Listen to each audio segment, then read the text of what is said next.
everybody, and welcome to the Paranormal, guys. Hope you're having a great day. We have a great show lined up for you tonight. I've been talking about this show for a couple weeks now. I'm excited, so let's get with it. We've got Amanda hidden backstage. Amanda, how are you? Hey, good. How are you tonight, Glenn? I'm excited to have this. This has been one I've been looking forward to. So, Yes, That's it. fingers crossed, nothing happens. Yeah, well, Aliens, UFOs. yes, that's right. We were talking ET, and sometimes when we talk ET, strange things happen. See, Omar is already in the chat. So, all right, well, we're going to do this a little different. We're going to bring out the editor before we bring up the main event. And Mark, how are you? I'm doing great. Welcome. We're glad you're here. Well, you know what? We're just going to bring Taki in. Yeah, obviously I wasn't speaking enough. There was dead air, so it's like bring it on quickly. Well, no, I see what's happening. Well, like I said, I've been so excited for this one because I read Alienated #1, and I really love it. As a paramedic, though, my only question is a nursing home, but you did do CPR in it, but so he did, and the CPR was he had to do it to the sound of Staying Alive. Yeah, Staying yes, Alive, and that was actually correct too. So yeah, because I took a CPR class once, and they're like, yeah, go with that rhythm. So that's what I did. Yeah. Yep, you're absolutely right. Yeah, when I saw that, I was like, "Hey, she knows something about EMS." So. That's all I know. I know Sci-fi and saving lives. Yeah. Hey, you never know. You never know. So, what got you this story? How was it? I don't know. Was it just something you've always wanted? Mark and I were talking earlier about us growing up and reading a lot of books about aliens and stuff. Yeah. Is that how it started? Well, it's based on a true story. Okay. All right. No, I'm still with you. I'm still with you. I just woke up one day with an image of alien, basically invasion, I guess. But except that when they arrived, they all died. So we wake up and there's just aliens littered all over the streets, all over the globe. And that's the only image I had in my head, and that's all I had. And I was talking to my husband. He's also the cover artist for Alienated as well. But yeah, I just had that image, and I just told him about it, and I was like, it's kind of an interesting image. I think there's something there because I keep thinking about it, and I keep wondering well, how do they die? How do they arrive? Why did they arrive? What do they want? And I just found the whole image really intriguing because it answers the big question of, do aliens exist? Well, yes. Okay. In this story, they do exist. But since they're dead, we have more questions than answers, and there's no way to get to the answers.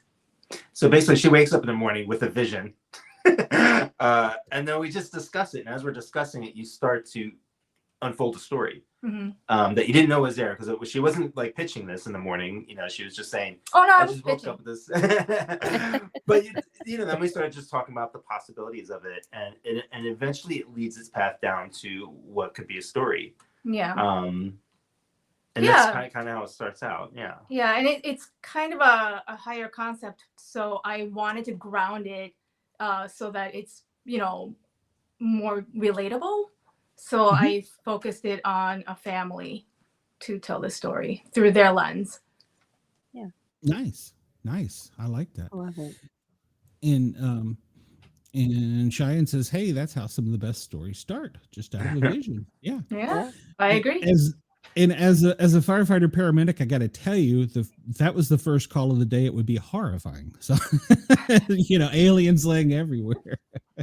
Well, that was the beginning of the conversation. Was how would people react? So, for a second, what would you would just assume it was a joke. You wouldn't even think it was real, right? And given the context of today's situation, if I saw a broadcast or whatever, I would just assume that this isn't real. It would be the the harder question is what would convince you that this was actually happening? Right. I mean, like we've all seen, like, you know, like basically we've been told that like these UFOs are real and they don't know what it is, right? They like Yeah, they the were Department of denying, Defense. and then they weren't. And nobody blinked an eye, really. Yeah, in 2017 when those Yeah, videos like came they're out, just like, yeah, okay, cool. And I got bills to pay. Yeah. Exactly. It just dropped off. Like nobody cared. So Yeah, the same thing we happened cared. like We in thought it was Jersey, like all those interesting, and, like, we drones keep that track of it. I'm sorry, what? I was just saying, like in Jersey, like the drones, like it was like all anyone was talking about for like 2 months straight, and now like Yeah. no one has mentioned it for the past like it dropped completely. No one cares. Yeah. Yeah. It's crazy how these stories like peak. Everyone's outside, like, you know, binoculars and cameras and flying their own drones, and then suddenly it just stops. Yeah. Yeah, because like people still have lives to live, I guess, you know. So like, okay, so we don't know what these, you know, crafts are.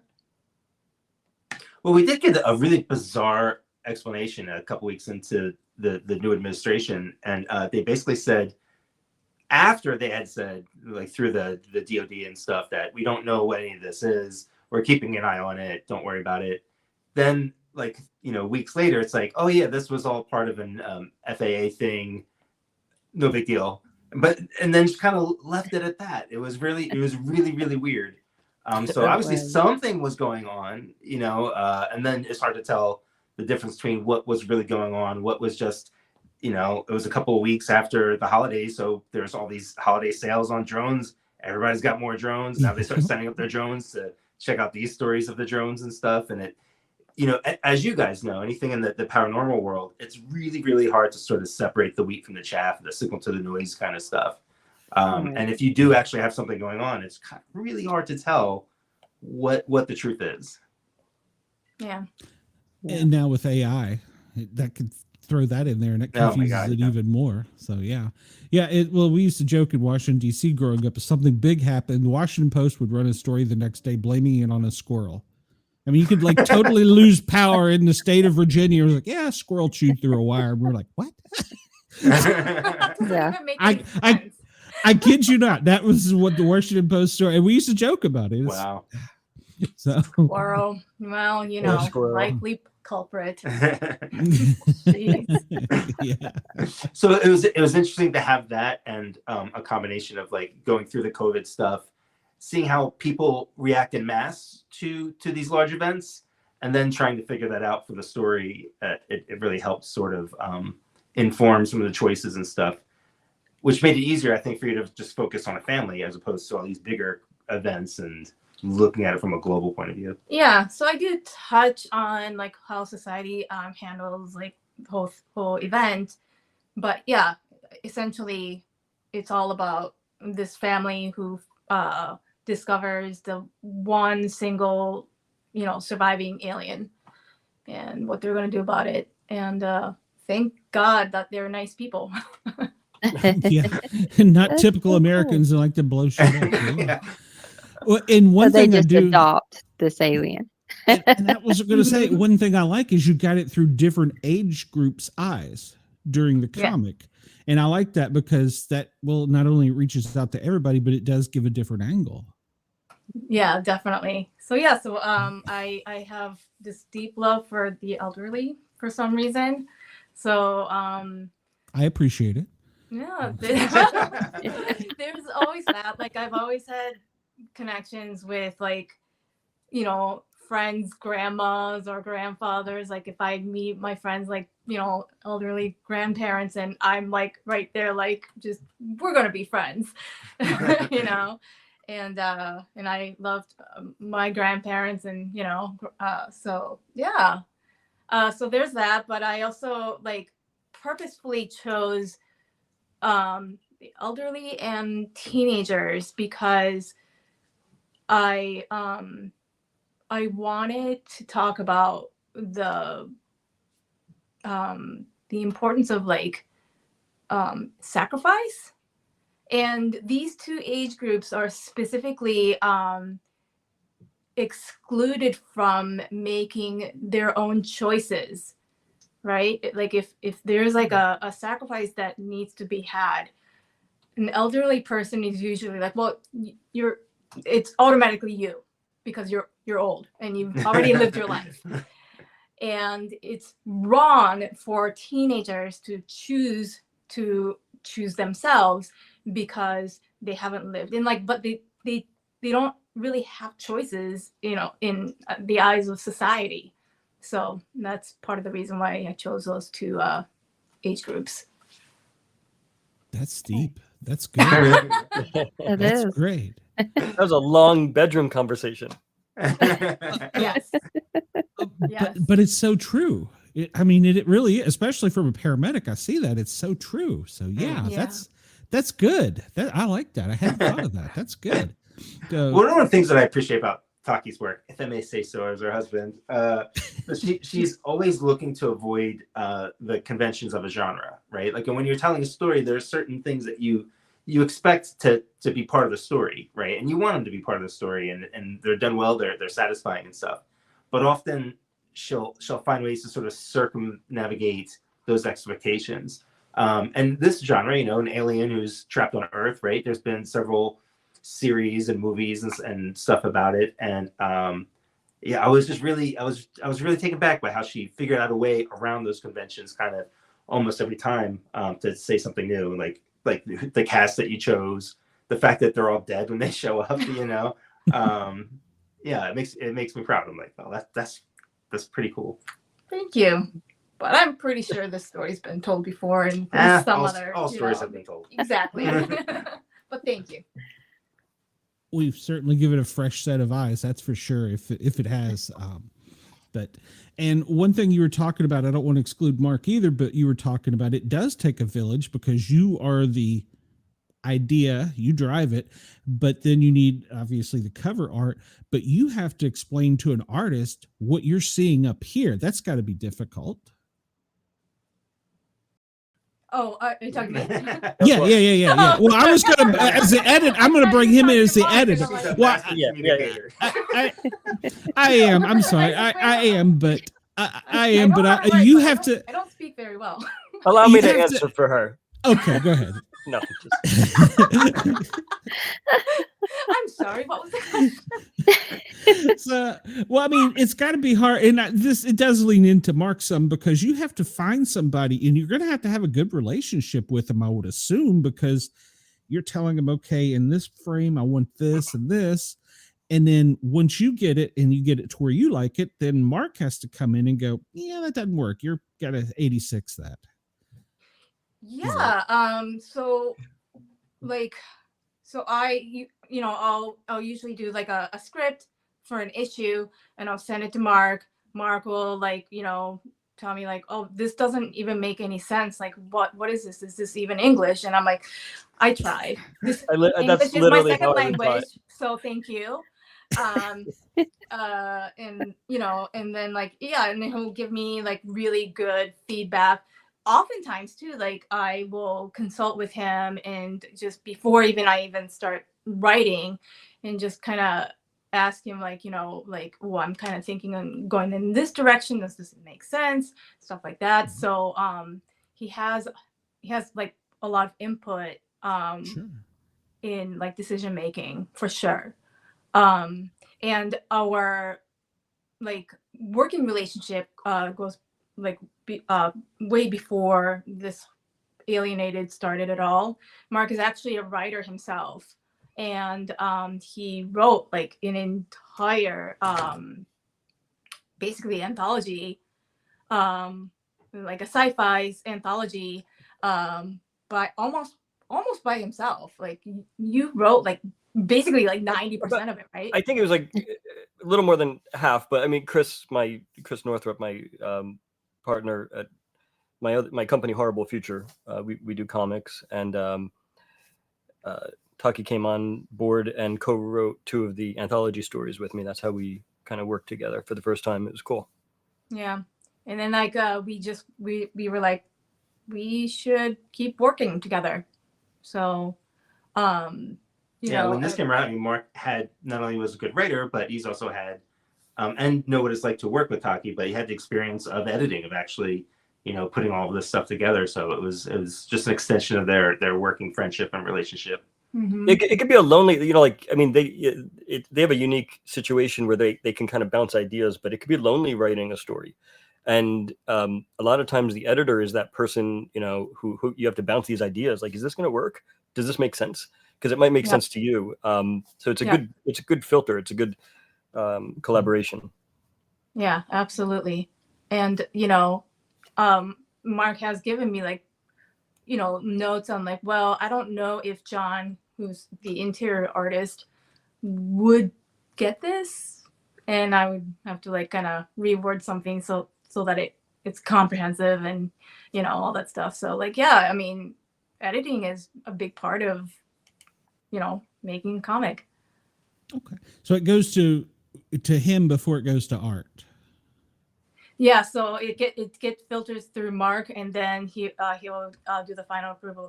Okay, now it makes sense. So now we can send it to the artist. Okay. Nice. All right. I didn't know. How that. exciting is it to see the artwork and see your story come to life? It is exciting as heck. It's really can't really imagine. exciting. Yeah. The artist John is he's been our friend for almost 20 years. But we've never worked together before until this project. So I kind of knew what to expect, but not really. But when he came It back, looks amazing. right? I love that. I love it so much. And when he came back with character designs, I gave him really vague descriptions, but I specifically had a very picture in my mind of what these characters looked like. When he came back with his designs, they looked nothing like what I pictured, and it was the most delightful experience. I'm like, yes, this is what they're supposed to look like. They were always supposed to look like this, and now I can't imagine them looking any different now. Yeah, that's so cool. Mm-hmm. I love it. Yeah, some of the frames capture such raw emotion too. It's or cells, I It's guess. fantastic. Yeah. He captures acting really well. Yeah, especially considering part of this take place in a retirement home, and you wouldn't think that the characters would have that much body language going on. But John, without getting too cartoony, I joke around, they feel like Muppets, they're Right? sort of body expressions and their hand gestures and stuff. So even though they're just around a coffee table, all the characters are animated, and Brolia also does just amazing sort of family scenes, which makes everything feel very real. These characters have relationships to each other, and John's doing all that through his body language. He's just a great cartoonist. Yeah, very much so. It's really cool to see. I mean, because Taki will write the dialogue, obviously, right? And then John gets that, and he picks that moment that captures an entire conversation, and it's just one snapshot of it. But you have to kind of capture all of it. All of their expressions have to match both bubbles. What they're supposed to be saying. Yep. Yeah. So it's I mean, doing sequential art is I mean, really impressive. Compared to just doing a standard illustration. It's storytelling. It's a new form of story, and it's a whole type of storytelling. It's really cool. Yeah. Comics is a very, very specific storytelling. I love it so much. It's very unique. I've mentioned this many times, but it's like a film, but not at all. It's like prose, like novel, but not at all. It's a storytelling device, very unique on its own, just like film and books themselves, So yeah, and it's not just for kids anymore either. So no, it never was. well, yeah. No? Did you grow up with liking comic books, or did you have a certain character that you really were drawn to? Or Well, me personally, I didn't really get into comics until I was in my mid-20s or late 20s, and that's when I decided, like, I want to make this. But Mike? Yeah, I've been drawing comics since I was about 12 or so. And I've always had an interest in, UFOs and paranormal and stuff. Yeah. I mean, one of the comics that you were reading when you were young, had what am I forgetting? The guy with the eyeball and his father. Oh, Gege no Kitaro? Gege no Kitaro was all ghost stuff. It was all the yokai and things like that. Mm-hmm. So I mean, if you like paranormal stuff in comics, there's like so many books to choose from out there that kind of cross over in those territories. In fact, he's actually working on a comic called Blue Book, which is literally based on the Project Blue Book stuff. Blue Book. That's through Dark Horse. Yeah, no, the first volume we did was Betty and Barney Hill, and then the next volume was 1947, the very early years of ufology and stuff. Yeah, so I'm not working on any part of that at all. But it's all aliens all the time in this house. Yeah. Yeah. What about you, Mark? Did you have certain ones you were drawn to growing up, or was it? I was going through young. I was in a horror phase, and I was like a Fangoria lover. I like Nightmare on Elm Street and all those. And I remember, Creepshow, believe it or not, was the one that like I had to find, and they made an actual comic of it. But that was actually my first. It wasn't as much superheroes. I was always gravitating toward the horror stuff, the EC comics, Tales from the Crypt. Like I would love. That's my jam. I did not know this about you. Yeah, I never really. That's my jam too, Mark. I love it. The show is just like peak horror, like for me. But yeah, so that was where I started, and then that evolved as just I've always loved like 1980s Stranger Things kind of thing. Like I mean, I'm kind of like a little bit of a cliche on that aspect. That's also what, of course, attracted me to this story, where aliens and ET. I'm wearing my Close Encounters of the Third Kind shirt.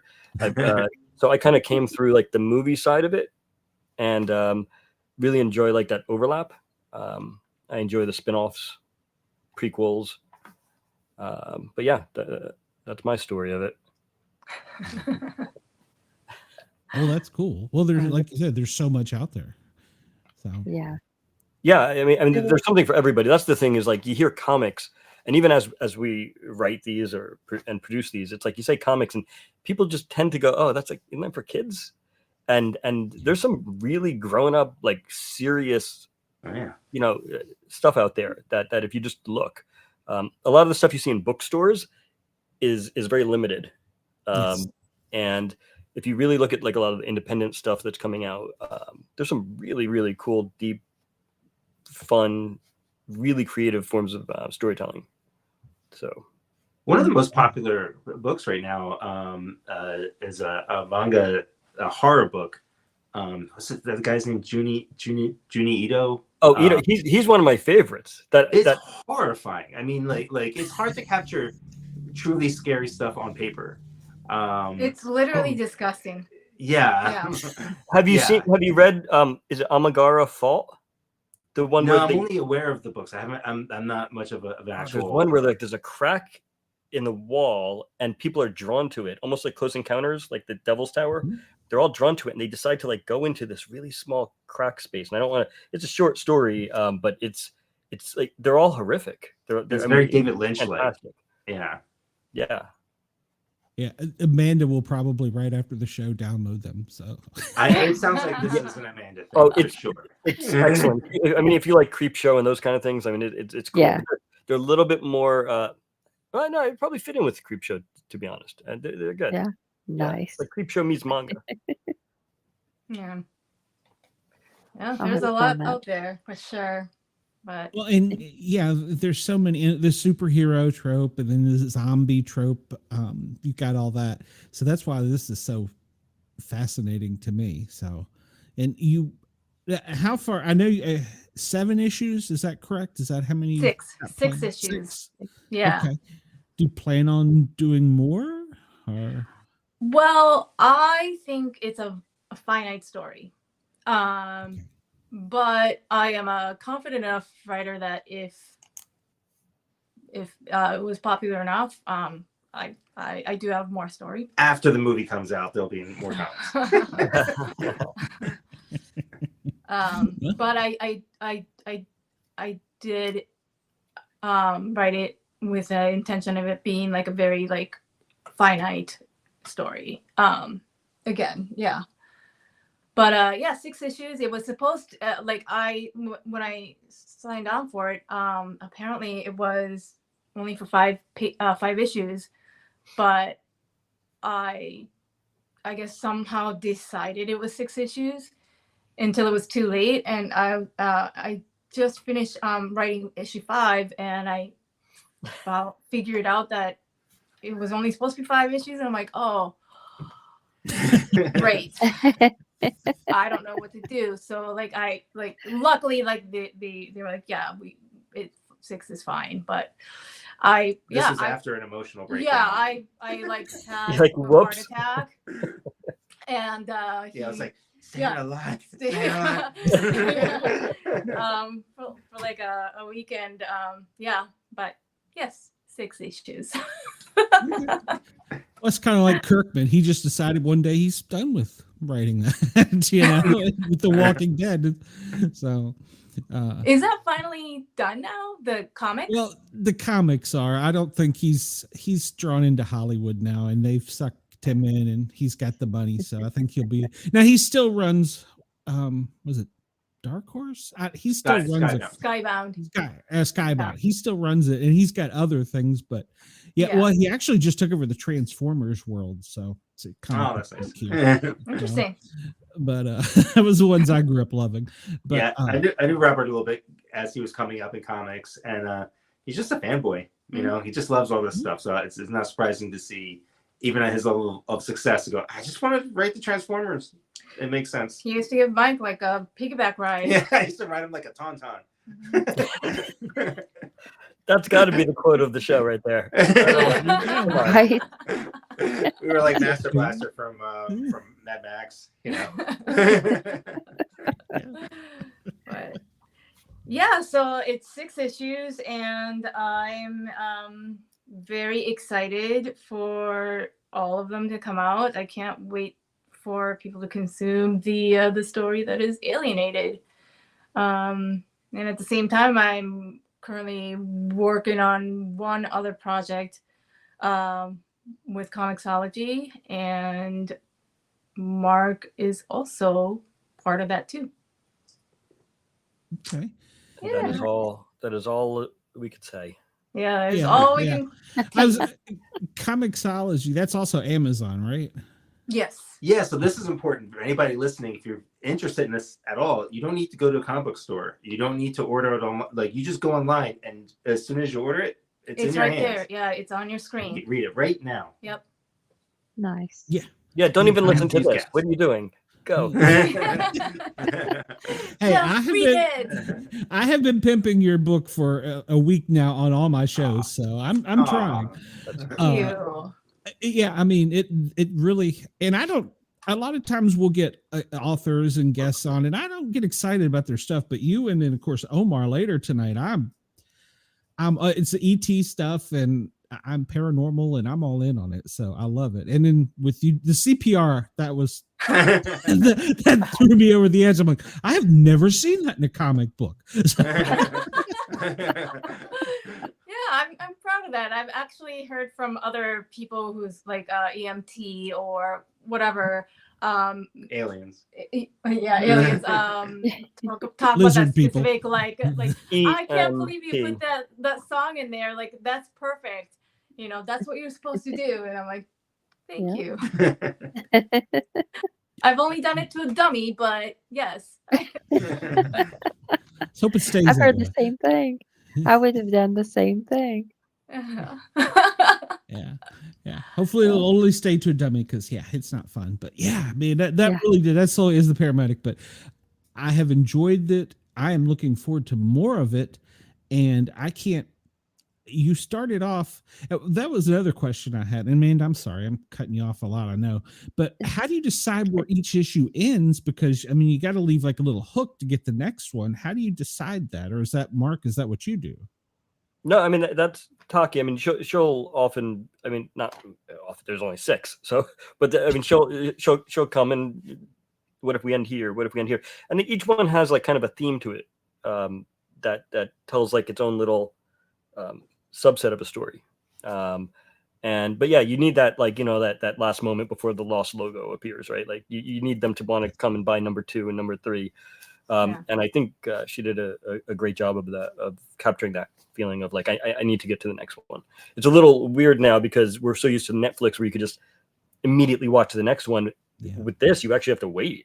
So it's interesting to watch people experience it like with a delay. I'm curious how that's going to be different once they're all like released. Yeah.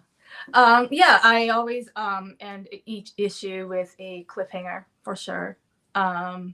But I kind of try to do that with every page anyway. Like I want to make sure that like each page tells a story or a beat and that you're excited to like turn the page, So I keep that in mind.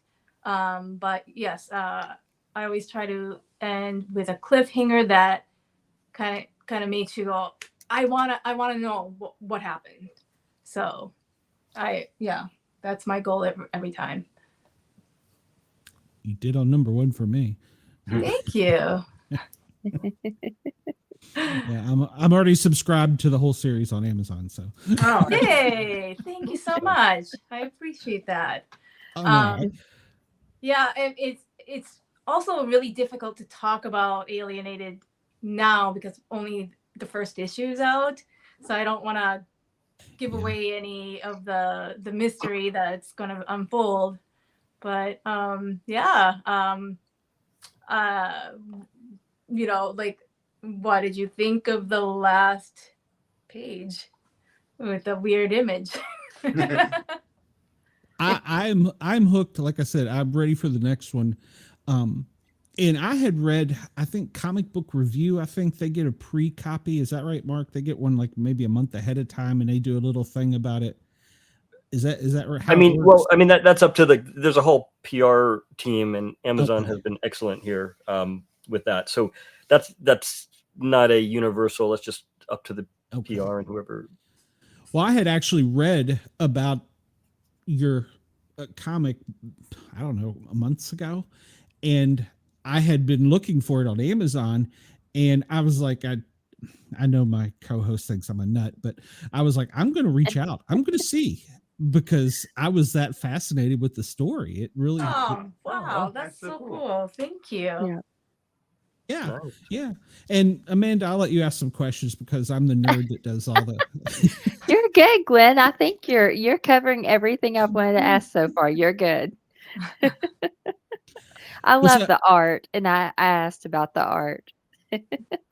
Yeah. Thank you. John is a great artist, and I'm really excited to. Hopefully we'll have more projects in the future with him. Because I really like working with him. He's very easy to work with. Mark is also very easy to work with. So, like I said, like we're working on something else together, and hopefully we'll just keep churning out more and more and more. One of the best things too is when this doesn't happen all the time in comics, but often with creator-owned stuff, you end up working with people who you really, really become close with, right? So like like I said, we've known John for like 20 years. Mark, we've known the last 3 years, maybe something like that. We've actually never met face to face. Yeah, but we've spent lots of hours together working on stuff over Zoom and stuff, and it definitely crosses over into sort of like extended family situation when you're making these comics, which makes it even more rewarding when people care. Mm-hmm. That's true. Yeah, there was a lot of kismet involved. Like when we were doing the original anthology, we happened to have mutual friends who we have met independently. Yeah.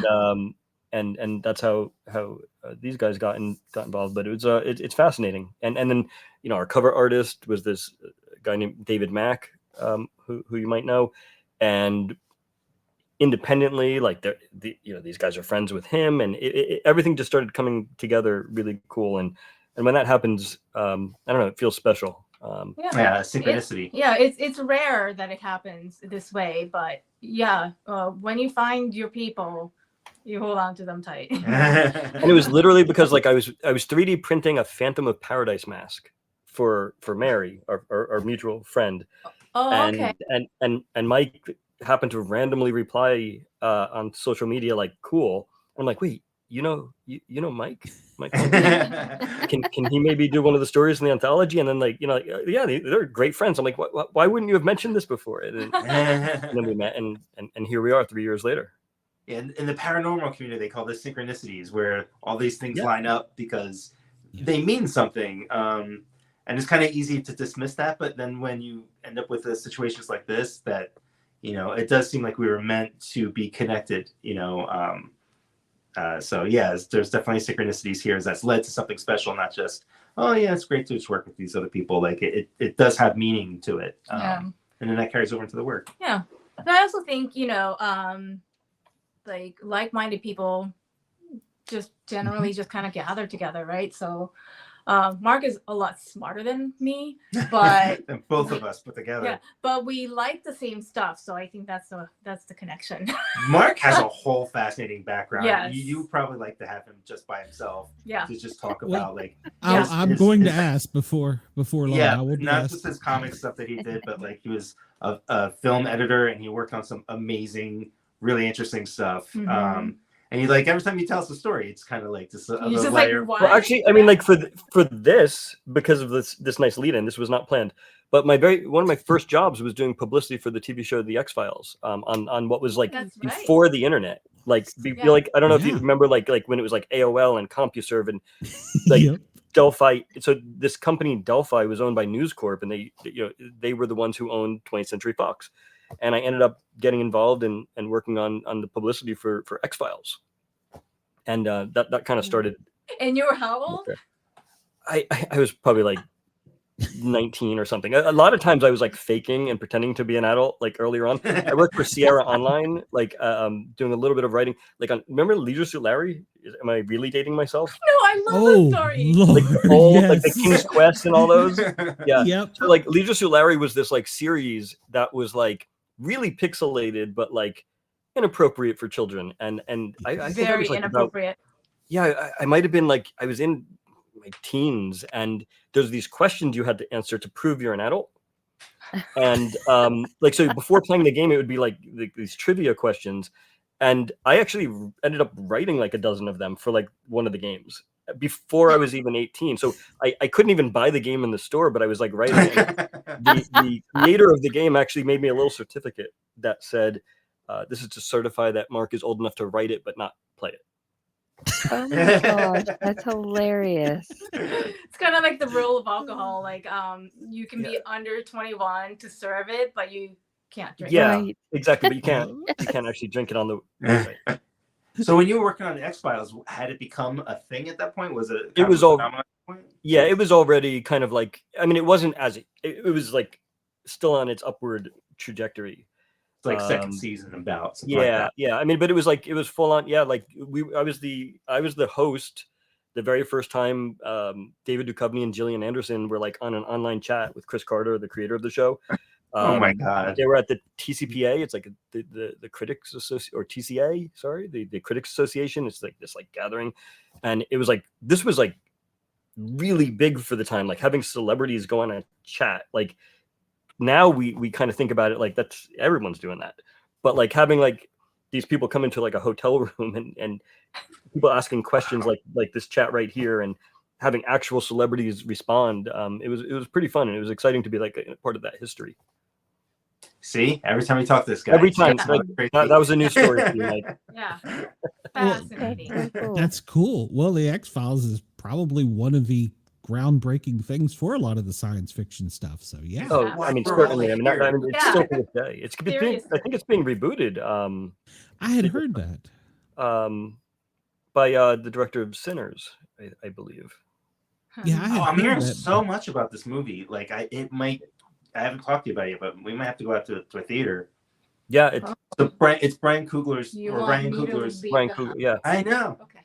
but basically, like for whatever reason, somehow he got the deal to just make the movie that he wanted to without like real studio notes and stuff, and people are going nuts. Okay. Yeah. Cool. Awesome. Yeah, I was worried because some of the authors we've had on, they have a love-hate relationship with their editor. And one of them, he said, I'll open the email when he sends it back to me and I will read it, and then I will not talk to anybody for 48 hours and I will not reply to anyone or anything. And so Wow. yeah, Okay. and they've had good relationships and they've gotten through it, but he's like, literally, he goes, this guy hates me. That was what he said on the show. He goes, this guy I mean, I know hates some me. people like, we know a couple of creators who have like, actually it's with their co-creators, not the editors. So, but I mean, that's what I said before. Like, not all these things end up like these relationships, like the three of us have, and well, the four of us with our artist John Brolia. A lot of it's just you're just kind of bumping into each other as you're getting to the same goal. Mm-hmm. But it's so much better when it becomes a friendship or like basically like found family. Yeah. And it has to be. I mean, creating something like this is hard. It's really hard. It's a difficult, and you have creative ideas, and they become like they're your baby in a way. Mm-hmm. Yeah, absolutely. And so to your point about people getting mad at their editor, like someone comes up with this idea that they're revealing like a piece of their soul in a way. It's not to be cheesy about it, but like so Taki writes this script and she sends it over and she's so proud of it. And it's because of something possibly very personal, possibly trauma or a sad moment in her life or something that's very important. And then I write back, I don't really love this part, and it's because I don't know intentionally. I didn't try to hurt anyone, but like this doesn't make sense to me. But that could be taken really personally. So I mean, so that's why it's important to also have that friendship to fall back on and know that it's coming from a good place of innocence. I'm not trying to attack or anything like that. Absolutely. Yeah. But it is a really difficult balance too, though. Because yes, it's fun, it's creative, and whether you're friends or not friends, but just strictly editor or whatever, at the end of the day, it's a business and you have to be professional, so yes, Mark is a friend, yes, he's my husband even, Not me, that's Mike. I know this guy Okay, right here. But like I think it was the other day I was like, I need that cover by this date, Yeah. and it's like I don't really want to like boss my husband around, but Straight Instead to of the yelling, point. like, Just when am I let gonna me mow know. the lawn? Let me know Taki next time, and I'll get on him. I'll ride him like a tauntaun. But being professional, being on time is incredibly important to me. So that really eats away at like being friends sometimes, because the project comes first, Yeah. and luckily we're on that sort of that same page of like, it's not about your ego, it's about what works best for the project. And then, I mean, when Mark did that giant anthology and he had to deal with 50 different egos, and the ego doesn't necessarily mean a bad thing, right? Right. Like everybody has a sense of self, right? yes, of course. But some of it is kind of toxic. Like, and again, the stories he walked away from there was like incredible. Like having to balance all that stuff could be nuts. Mhm. Luckily, we're all on the same page of like what's best for the product, what's best for this book, what's best for the story. Yeah, and this is why I want to continue to work with Mark. I want to continue working with John, because they're both talented, professional people I can trust, and they're also friends. Yeah, it makes it everything easier when you start understanding the language. Even when you start reading the scripts, you know what to expect. Like by issue 3, 4, 5, John just knows, and Taki knows how to write. Every single artist is going to interpret a script in a different way, and that's kind of like one of the first. Yeah, that's why the first major project I did was an anthology with 15 different art teams, because it gave me like a real good crash course in understanding like who understands me, who gets me, and these are the type of people who I'd want to work with again. It just makes the next one that much easier. Mm-hmm. Have you Okay. actually all met up in person before? We haven't. We haven't. We have we've it. never Okay. met in person. Yeah. But I did, I go to like Comic-Con in New York City, and I got to meet, of the 15 artists, maybe like 5 or 6 of them. Some of them were from Italy. So I mean, I've actually met like an Italian comic artist who worked on a book. Yet we've worked together more and we're closer friends, but we've never actually met. I mean, Yeah. it's kind of cool. I mean, it's Right. have you guys met? Yes. Me and her, yes, we have. Yeah. Yep. Yeah. We met at a movie premiere from one of our guests. So yeah, Yep. we did a thing. So yeah. We both drove to Alabama. Oh, that's fun. It was a good time. Yeah, I had 6 Yeah, I hours have with a the missus friend- in the car. Right. I actually have a friend I've had for over 20 years who I've never met in person. So how did you meet? Like, was like World of Warcraft? Like, what was the? I was a professional wrestler and he's a wrestling fan. Okay. Oh, nice. Okay. Yeah. That was a cooler What? You're a answer. professional wrestler? That's That is- awesome. Yeah. Yes. so Yes, cool. she's very talented. That is fantastic. That's Yeah, awesome. I can't stand up quick without hurting myself. I Actually, can't he was now. a wrestler in high school? Yeah. Yeah. Yeah. Yeah. Yeah, but I you was a would've cheerleader. thrown him. In high school for the wrestling team. that's fine. Nice. And then you were like, I could do this. I got it. Sure. I can go through a table and break it. Just slam me through. I got this. Wow. Oh, that's awesome. That's so cool. It's why I yeah, had a job as a paramedic. So Yeah. Because You of me need people putting like people this in through your life. tables. Yeah. It's job security. Right. Well, Yeah, yeah. it's cool to have friends, that you've never met and you can still be close. You don't have to meet in person. Yeah. Yeah, and now it really is post cool COVID, technology. it's so easy. Yeah. Yeah. Yeah. Yeah. I mean, it's kind of like normal.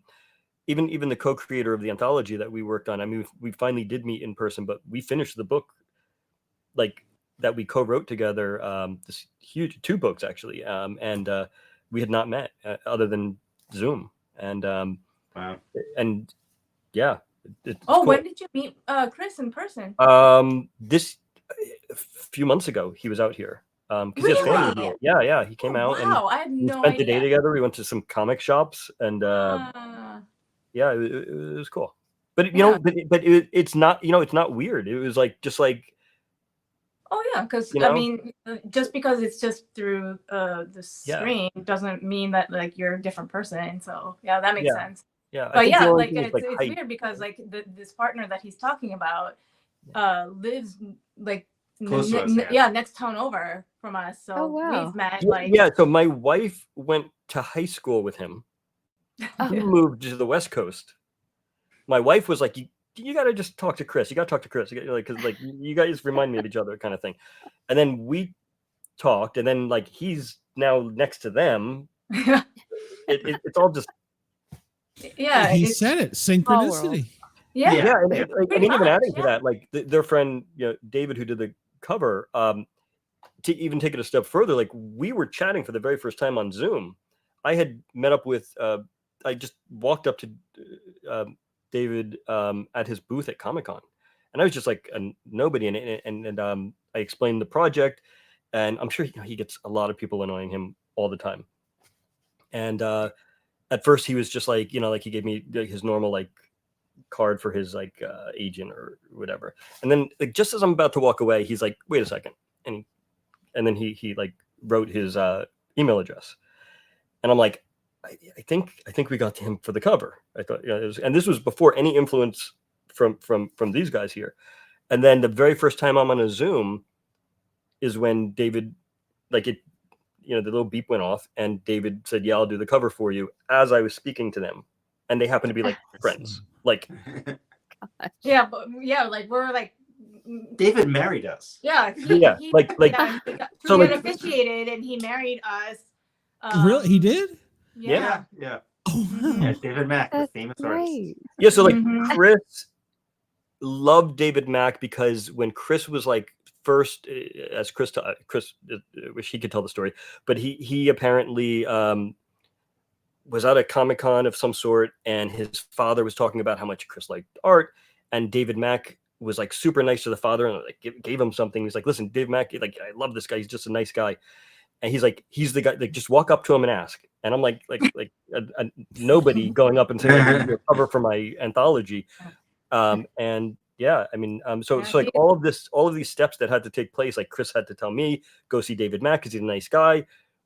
David Mack says yes. My friends, like who I knew for 20 years, who they knew for 20 years independently, like introduce us, and simultaneously, like the person who married them is emailing. It was a cool message. So this is all leading up to us meeting an alien, I think. Yeah, I think Yeah. right. Yeah. These are like end worlds signals, I think. We keep trying. We keep trying to meet aliens and see UFOs, but it hasn't happened yet. Yeah, definitely. Well, and that was going to be one of my questions before we get through with y'all. Do you believe in this? And have you had any experiences either with paranormal, RET, or Bigfoot being out west? I'll let Mark go first. I have to go first. I mean, because you're in the Pacific Northwest, so like you're more likely to see Bigfoot. But yeah, do I believe in it? I certainly believe that the universe is so big that there has to be something else out there. That's my personal belief. Do I believe that they've been to Earth? I don't even know if we know. I'll get a little deep, but I don't even know if we know how to recognize them. I think we tend to think a little too small, like they're going to be like Star Trek because the special effects budget, right? I mean, they could be here and just, you know, a form of light. I mean, like what we perceive as an alien, I think, is very short-minded. That's kind of my belief. In terms of what I've experienced, I've two really weird things in my life. I'll give you one. We were just watching a meteor shower, 5 of my friends at this like ranch, beautiful sky, and something just made me say, like, everybody watch this. There's going to be a meteor here. And I pointed up to the sky and I swiped my finger. And at that exact moment, a meteor started where my finger started and just went in the exact same direction. Wow. Everyone was just silent. And my wife just turns to me and goes, asshole. Show off. Like, cause like Right. it's like the synchronicity happens a lot for me, I think.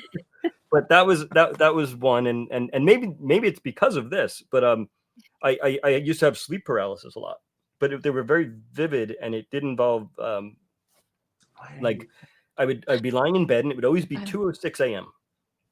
Weird, and I would hear this rushing noise, and like static, and lift out of my body, and I would always look outside, and the world was slightly different colored. Everything was like almost like an overcast, and there would be these silver and blue structures, and like on my front lawn, and it would end with a presence at the side of my bed, wearing a blue shimmery cloak, and with a grotesque face, not like a gray Zeta Reticuli alien, but like a this odd looking like green brown skin, and it would just smile at me, and then I remember just trying to scream for my mother, but then it would smile and I'd calm down and I'd wake up. So that's the closest I've ever come to it.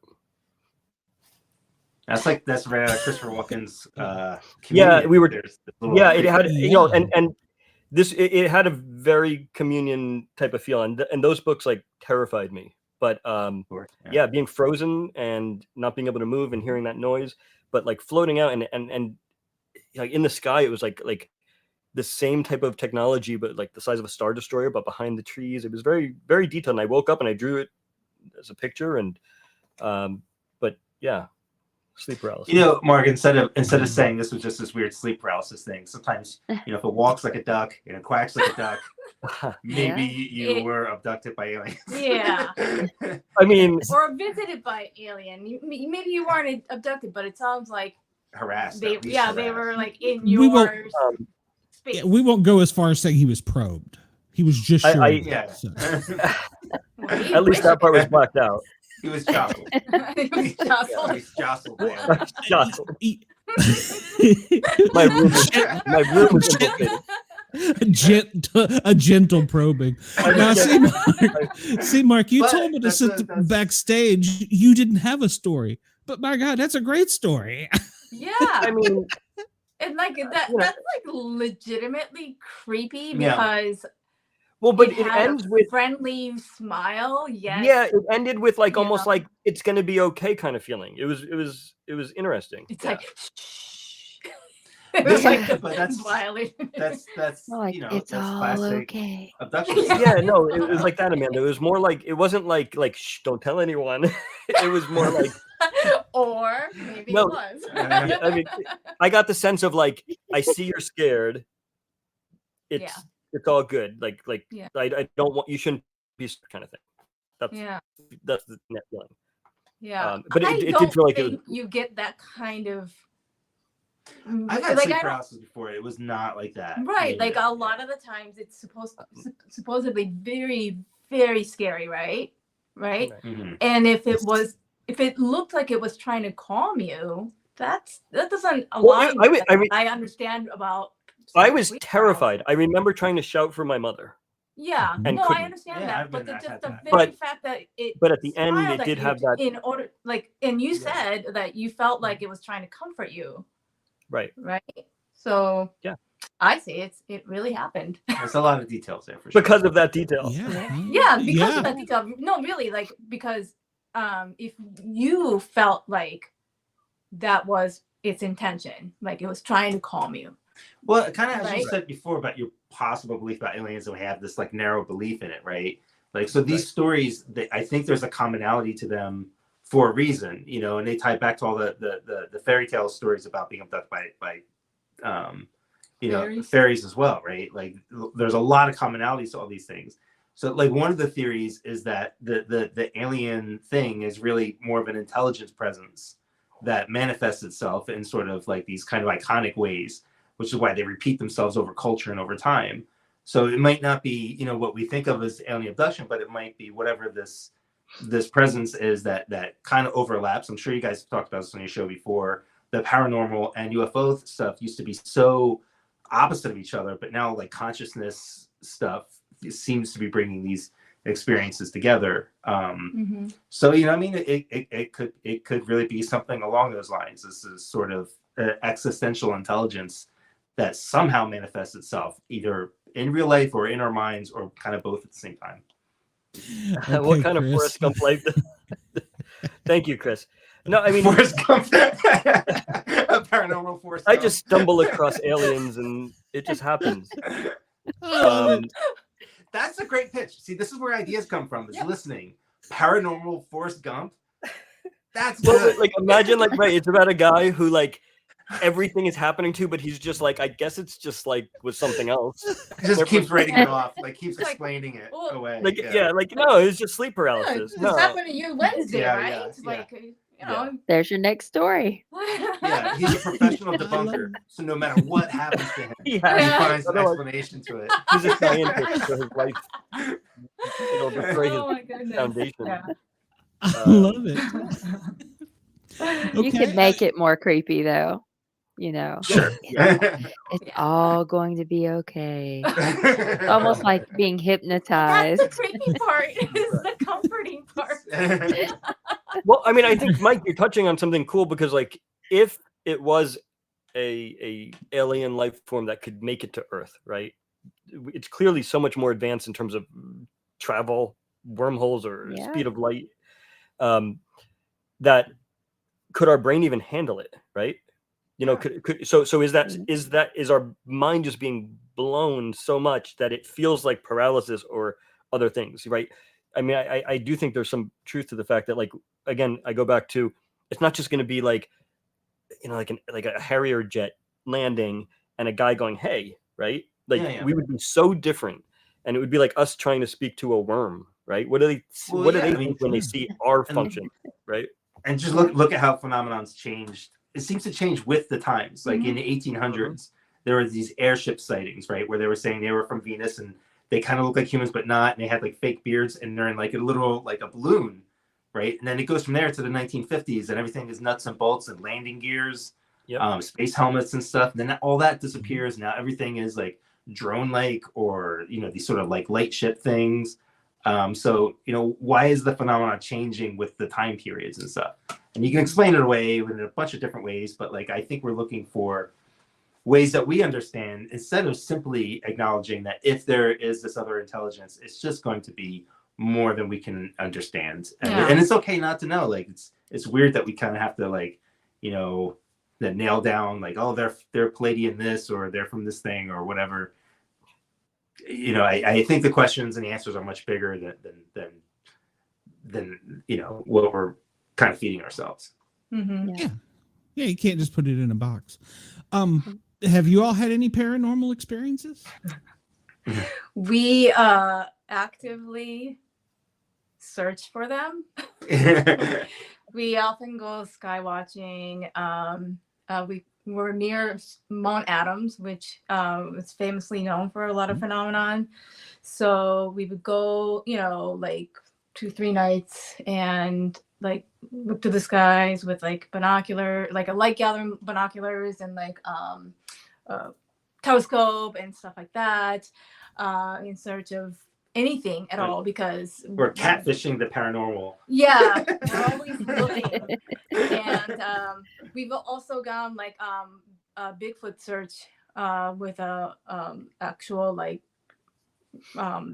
professional like Bigfoot searchers, paranormal people. Before. Awesome. And so we're always looking, but unfortunately we have not experienced anything. We were literally late for a Bigfoot sighting. Yes. So our friends, Alex and Strata, he's a.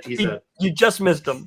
Yeah, I swear to God, literally, quite literally. The night we showed up at Mount Adams and they have the cabin, they'd been out that day and they have like a classic Bigfoot footprint that they plaster casted. Paris, Because they found it and like they're like, that's not human. Yeah, it was classic Bigfoot stuff, and like we got to hold one of these things, which you know you grew up watching like In Search of with Leonard Nimoy and stuff. Like I don't know what happened or what this was a print of, but it was just so cool to be in the classic area of Bigfoot sightings and to hold this thing.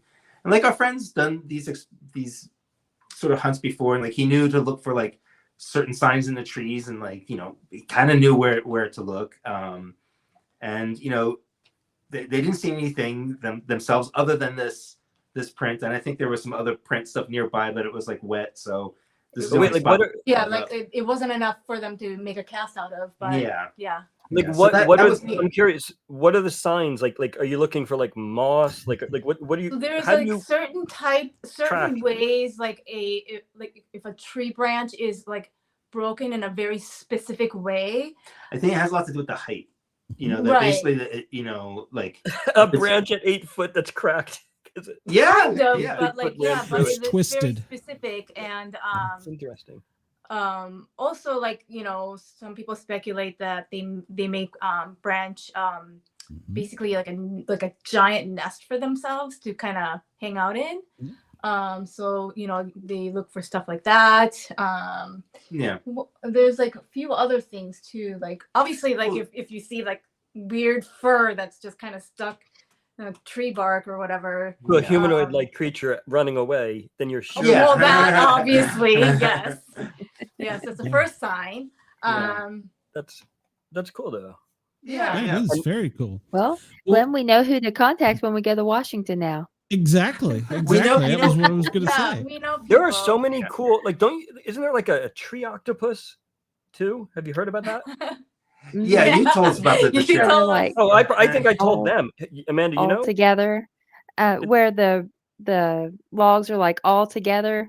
Is that what you're talking about? Well, no, there's actually like it started I think as a prank, but like there's actually like people apparently in Portland, but yet they don't know about it. But like that, there's like they joke that there's like an octopus living in the trees to tourists. Oh. Yeah, I've heard of this, but I forget details. But there's a bunch of other weird stuff in the Mount Oh, yeah. Adams area, there's this kind of purple Bigfoot, and they call it with bat wings. Does it have wings? Yeah, it's got leathery like wings or something like that. What is and the it's weird name? It's got a purple. funny name. A grape? Wait, no. Not grape ape. That's a cartoon. That's not real. Grape ape's not real. Grape nuts. This is real. It's a cereal. Bat squatch. Bat squatch. Bat squatch. That's Yes. what they Bat call it. squatch? Bat Yeah. squatch. Oh, So like when we bat go out to the squatch. Mount Adams area, there's a small town. It's so And small. like as- everybody knows about bat squatch. Like, you know, Yeah. yeah. and Okay. it's there's a camp like a place out there. It's called East Ranch, which kind of has a Skinwalker vibe to it and stuff, where all those weird things kind of Oh, happen. nice. And we've been out there a few times, and it is beautiful. And I think part of the attraction is there's something about the landscape itself that is just, it feels magical. You know, if you've ever been to just a really beautiful place, and I think it tends to engage, I don't want to say your imagination, but some part of your psyche that makes this stuff more tangible in some way. Yeah. And we've never had a physical experience or seen anything, but like, you just get the sense, yeah, it is a special place. I get why people feel like they've seen stuff out here. Yeah. Well, they have this like big giant like field and no trees and like a really good view of the mountain, like just right there. And yeah, it's quite beautiful, and there's no obstruction of any kind. And of course there's hardly any light pollution. So it's a really good place to go. So if you're in like, you know, South like Washington area, that's the place to go. All right. Nice. Will you come back on at the end of the series so I can get I some would more from love you? to come back and talk about Okay. the book. Mark, you? You can handle it. We're only No, like yeah, a no, 4 on a scale of 1 to 10. I get it. It's okay. Yes, We'd I all feel do like we could talk for hours. I do, and I've got Omar backstage, and I don't want him to think we're Yeah. I'm sorry, we're not Omar. we're not gonna jack his time. He's gonna have as much time as he wants. I love Omar. Yeah. So, but yeah, seriously, I would love to have you back at the end of the series, because, like I said, it really, you give so much.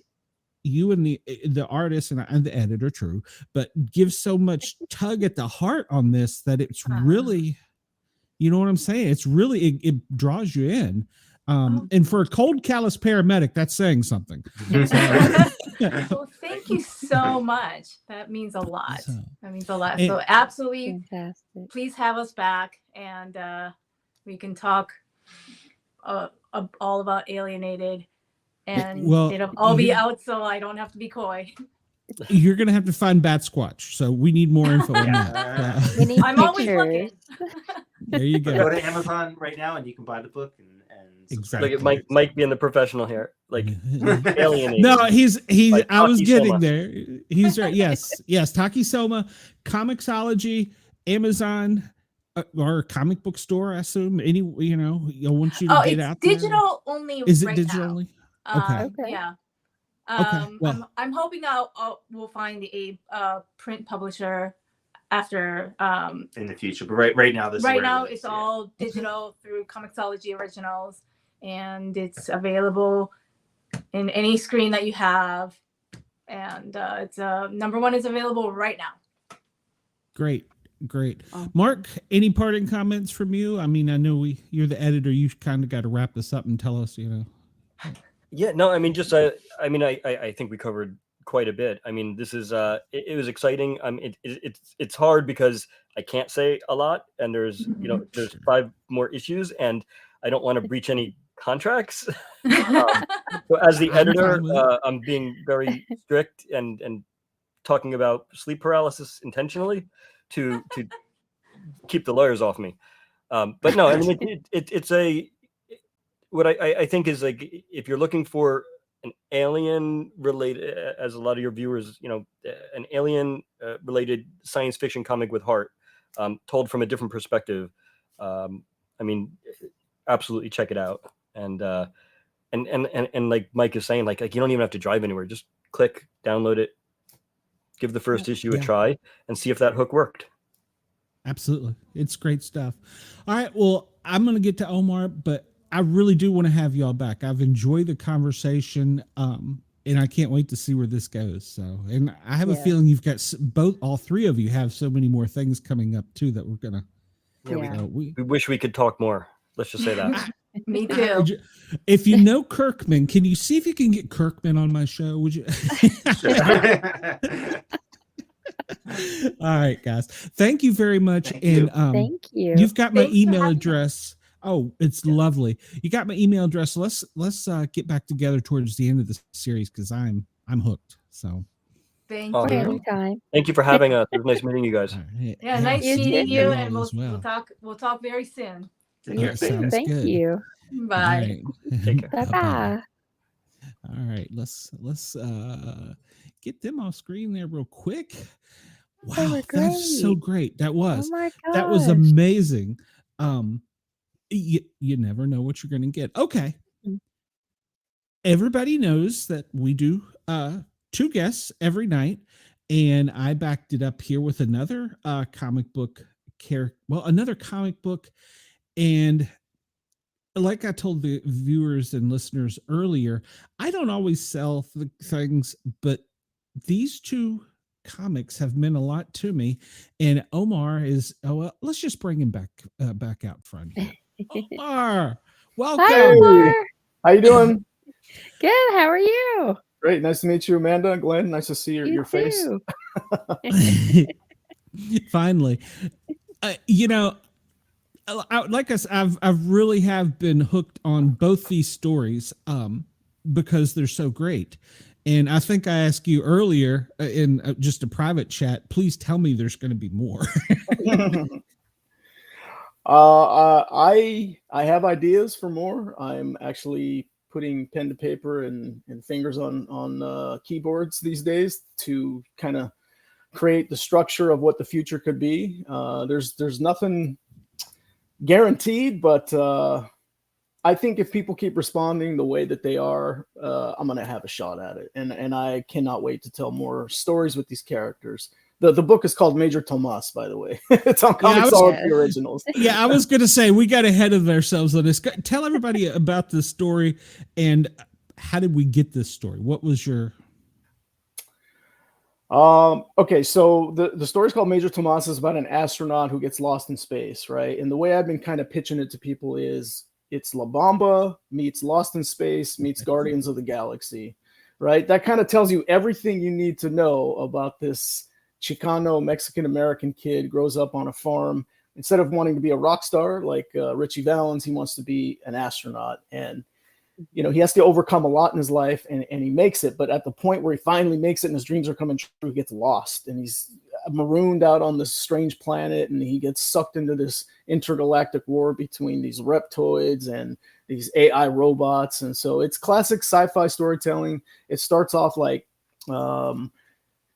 a slice of life, coming of age, and then it pivots to hero's journey. And that's where we get all the action and explosions. And, you know, it's like Forrest Gump once said, life is like a box of UAPs. You never know what you're going to get. But he has Lisa. Oh, yes. Lisa is my favorite character in the book. She is just a pistol, a firecracker, and the real heart and soul of the story.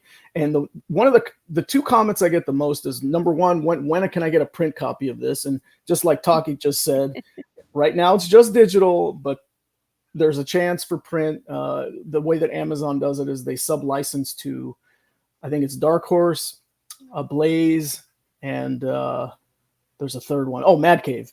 And they take the rights and print it for the direct market and local comic book shops. So God willing, all of these things will come true. Sequels, print copies, library editions, you know. So Nice. yeah, Major Tomas. So exciting. It's Amanda, did you get a chance to read it? A little bit. Okay. A little bit. Not the whole thing. I've got to go finish it. Yeah. Well, the second comment I get is, I need more Lisa. I need more from her. I want to see more of her. And yes, I can absolutely. see that. Yeah. Absolutely. If I have my druthers, you know, volume 1 is very much centered around Tomas and his journey, but I would like volume 2 to be more told from the perspective of Lisa. And then a Mhm. potential third volume, you know, we could maybe see it from the perspective of Al 3, the robotic monkey who everybody loves. He's this cute little, you know, he's like the Jiminy Cricket of the story. He's the conscience. He's always by Tomas's side, and really the heart and conscience of the story. So in terms of inspirations, man, it's lots of stuff, but like to boil it down, the rock songs that talk about Major Tom, the astronaut who's lost in space.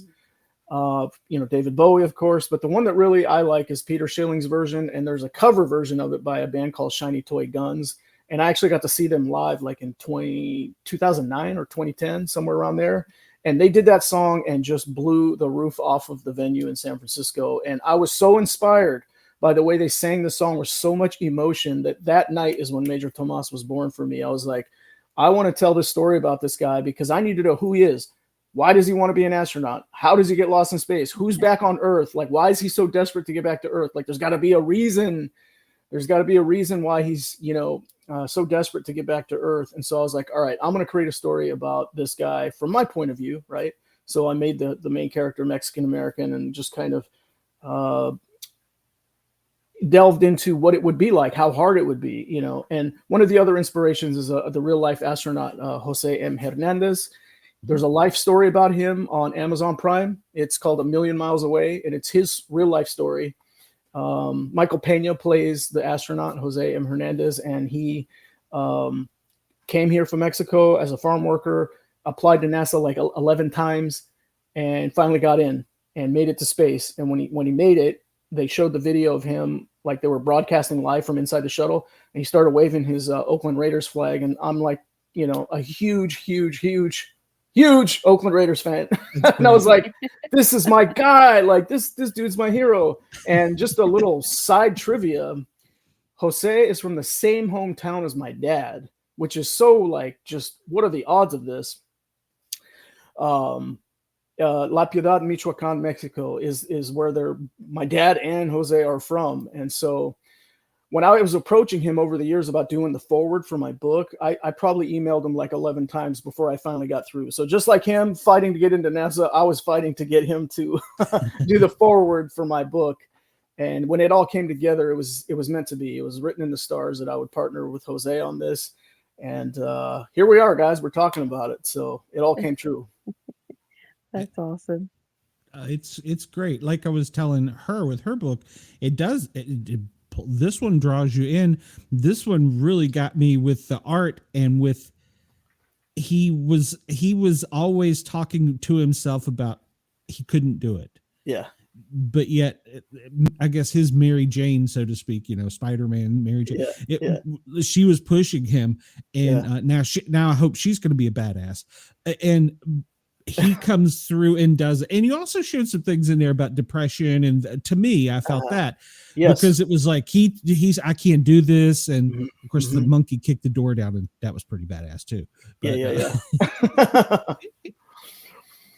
No, the thing that I want young people to take away from this book is try to leave all your self-doubt and that inner voice that's telling you can't do it.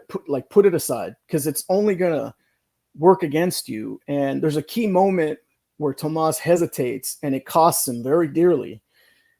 And this has happened to me in my own life. Like when you know you want something and you have a goal, don't take your eyes off the goal. Don't hesitate. Don't look back. Don't start doubting things, right? Just jump, just jump and do it and go for it. And so that's really the things that I want people to take away from the story. So I'm glad that resonated with you, Glenn.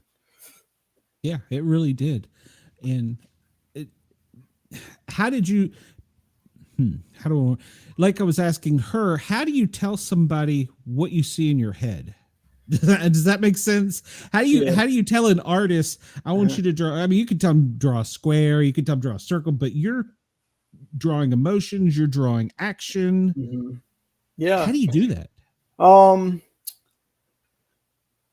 You have to give the artist some freedom and some room to play, Okay. So like, there's one Halloween scene where Lisa wears her own cosplay outfit that she has made herself. Right. And so what I told the artist is who did the concept art for that outfit, I said, give me something that's like a little bit Boba Fett, a little bit Master Chief from Halo, and some Samus Aran from Metroid, who, you know, I just adore, and kind of give me a mashup of what that would look like. So, and they nailed it, right? Like, no notes from me. It was perfect, right? And then the color scheme is maize and blue, because I'm a huge Michigan Wolverines fan. So that was my only input on the outfit. And same with the robot monkey. Like Joel, the Kotahar, was the concept artist for that. And I just said, draw me a robot monkey that looks a little bit retro with the little antenna on top, you know, as if he's from the 1950s. But other than that, he did the whole thing soup to nuts. Again, no notes. Perfect. Like he's so adorable and so cute. You just want to scoop him up and hug him. And, you know, in terms of the rest of the characters, I wanted them all to be very visually distinct, because one of the biggest gripes I have about comics is when characters start to blend together and you can't tell who's who and you get lost. It's like, wait, who's that guy, or what's that lady's name? And I thought that person was this person. Am I mixing that up? So I wanted very distinct, you know, like Lisa, red hair, freckles, you know, Tomas, dark hair, male. Even the robot gang that he allies with, they have unique dialects, each of them. They all have a unique look to them in the way that they dress themselves and kind of present themselves as a robotic pirate mercenary, you know. And then we have, you know, the gray alien Davis, very distinct, you know, very unique, you know, classic gray. And then we have the Reptoids, which they're kind of stoogey and cartoony, kind of funny, you know, like the Guardians villains, how they're kind of easy to laugh at.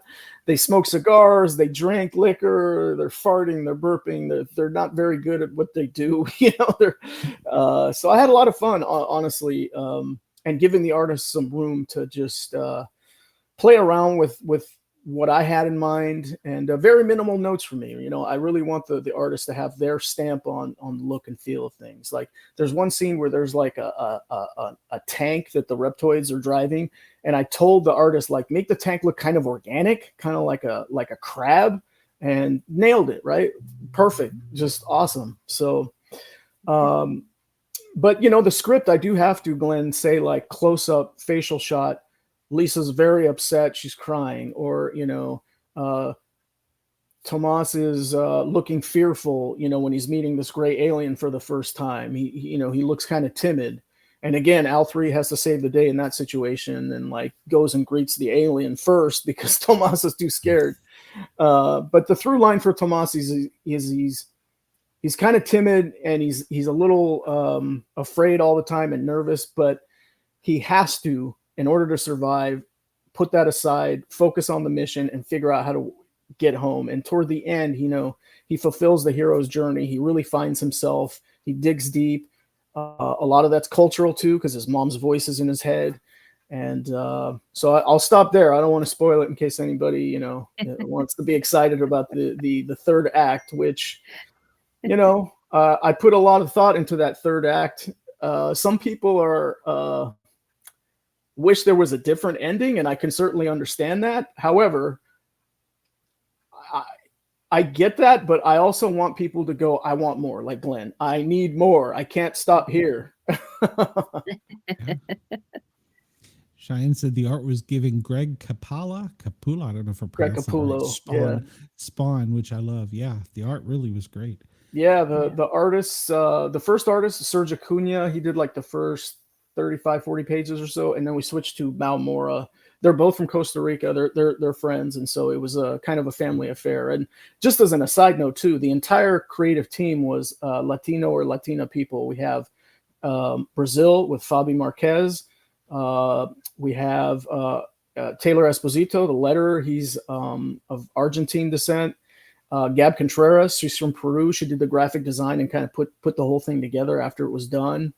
The cover is by Renee Deliz. I think she's of Portuguese background. So I'm super proud of that. You know, like, I really wanted a maximum authenticity, and I hope that shines through. So far, the feedback is yes, you really nailed it with the cultural background that Tomas and his farming community have, and how that resonates and kind of echoes when he faces socioeconomic oppression out in space. It's very similar to kind of what he faced as a kid, except it's way more over the top with aliens and ray guns and bombs and spaceships and whatnot. But I really hope that people kind of see that and make that connection. Yeah, it came through, I think. And then how did you know about remote viewing? I watch copious amounts of YouTube on a daily basis about UAP, NHI, right? These are the new words we have to use because no one likes UFO and alien anymore. We have to say UAP and NHI. But that to the point of the earlier conversation with Taki and the gang, consciousness and paranormal and religion and science, they're all like kind of converging at this point in time right now. And I feel like humanity's in the midst of a consciousness shift where we're starting to get more in touch with the things we can't see, the hidden dimensions, the frequencies, and like remote viewing. I watch a lot of videos on, and I actually started playing it with myself, and I actually got a couple of hits, which was wild, man. I was wild. I couldn't believe it. I can get into that if you want, but so one of the things I'm researching a lot right now is this place called the Monroe Institute. I don't know if you guys have heard of it. It's out in the mountains in Virginia, and you go there for a retreat for like 5-6 days or whatever, and they teach you out of body experience, remote viewing, all kinds of other tips and tricks and fun things about how to attune your brain to certain frequencies and how that will start to unlock, these abilities that all humans have. And I'm a firm believer in all of it. Like I am open-minded, so much so that it probably drives my family crazy, right? we live near Lawrence Livermore Lab, which is a hotbed of UAP activity because it's one of the few national labs that does nuclear experiments, weapons. They're doing all kinds of secret stuff in there. And by the way, that was Jose M. Hernandez's first job. Was he worked at Lawrence Livermore Lab, yet another connection. But I'm not as brave as Taki and the other group who said that they actually go out and skywatch and they want to, experience it. Like I'm way too chicken. I love the subject and I research it a lot, but I can't no, thank you.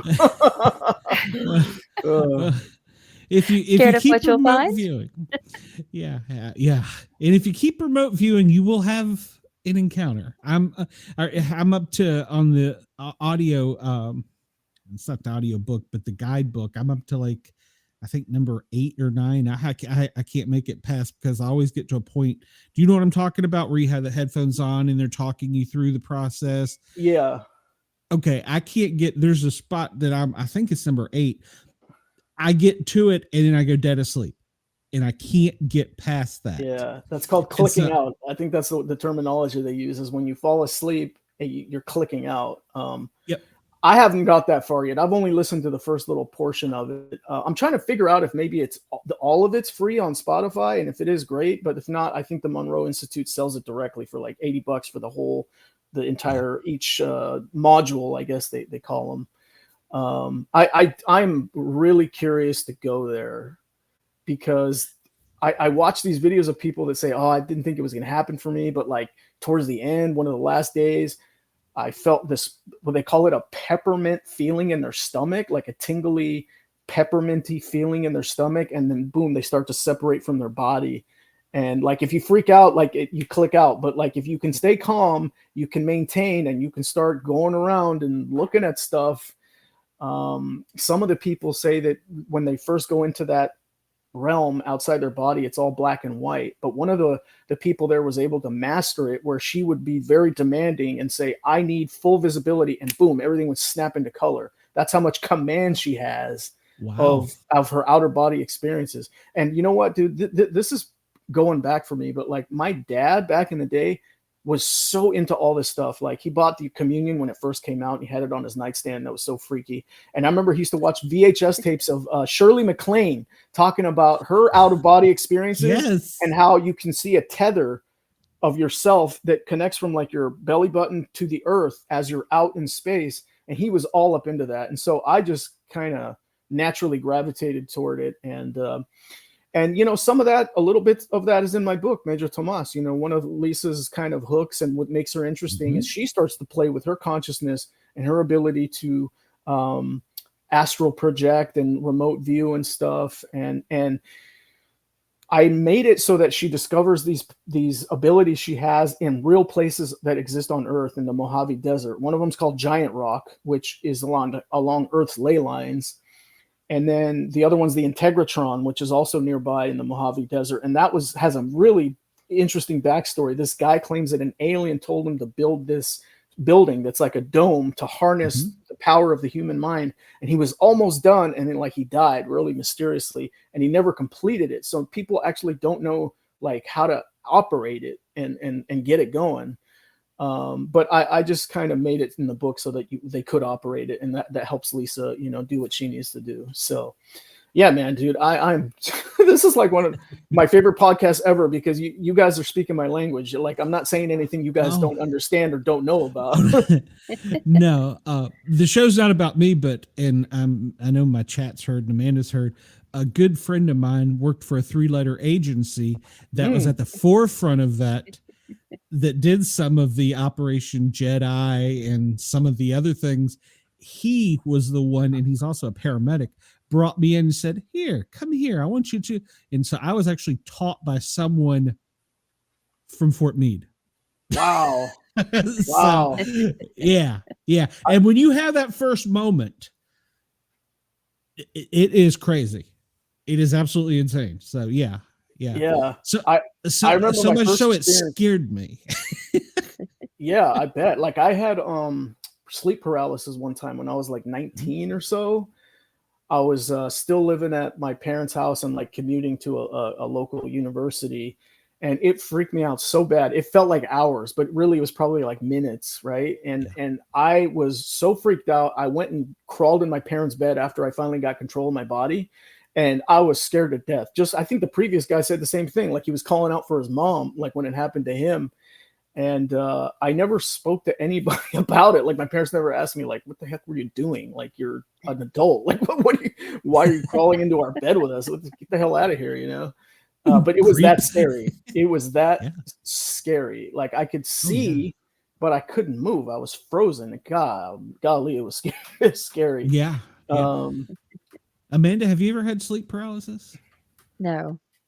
Okay. Yeah, it's scary. It's very scary. I had it camping when we were out looking for things. And I was in a tent cot is basically what it sounds like. It's a cot with a tent over it. Mm-hmm. And my buddy, same guy, 3-letter agency, was in his tent cot just like 20 feet away. And I had the most intense sleep paralysis. So much so he come out of his tent cot rolling with his 9mm towards my tent, thinking that there was something getting me. You're being attacked. Yeah, because he said you were making noises that were it scared me. And I thought, good God, I just scared a CIA agent. That's pretty scary. So, but and what's I want to say those experiments first started like in the 70s here in Menlo Park, California, like where the Stanford campus is. That's where they really first started playing with this stuff. And like Ingo Swann and like Joe McMoneagle were like the first couple of guys that could do this. Yep. And like I read Ingo Swann's book about his experiences remote viewing on the moon and how one of the entities there saw him and looked right at him, was like, what are you doing here? You're not supposed to be here, you know? Oh. And he was out of his body. It's like he wasn't physically there, but like the guy saw the NHI saw him and like, you know, what are you doing here? And that like, you know, wow, that's crazy stuff, but so fascinating. I can't get enough of this stuff. Like I watch hours of YouTube on this like every single week. Yeah. Wow. Yeah. I've talked to some people that were in, we'll just call it like a boot camp, and they were saying they were tasked for the government breaks everything down. Like there's a mechanic that fixes the Jeep. There's a guy that puts the hood on. They don't know each other. They don't know they're building the Jeep. They just know they got to put a tire on a rim. He knows he's got to put a hood on. As they're that compartmentalized. Mm-hmm, yeah. And he would tell us in boot camp, so to speak, that's the way it was. And he said afterwards we'd all go hang out in the barracks and we'd be like, well, we wanted to see what's up there. Yeah. you know, on their own. Uh-huh. So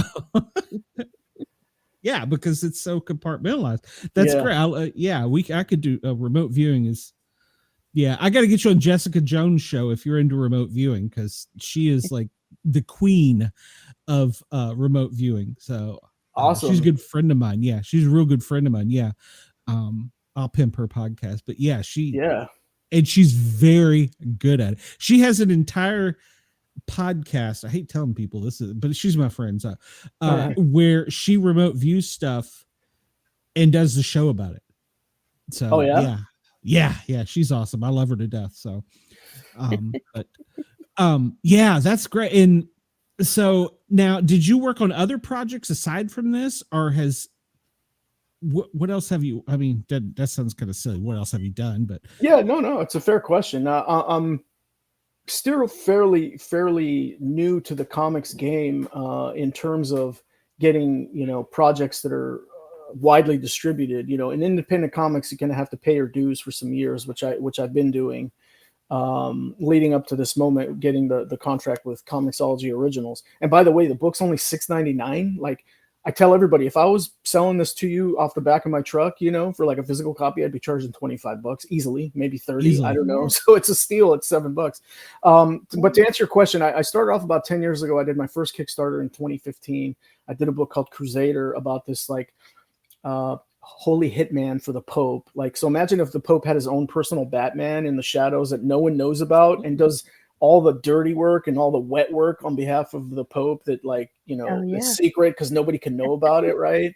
If there's rumors of vampires in the hills of Transylvania, he sends this guy to go look into it, and that book had some paranormal in it too. It had exorcism, it had vampires, it had aliens, it had shape-shifting aliens that impersonated humans, and they become like the main enemies in that book. It has Guyz in it. Yes, it has Guyz in it. Of course, got to have the Guyz representing Zeta Reticuli.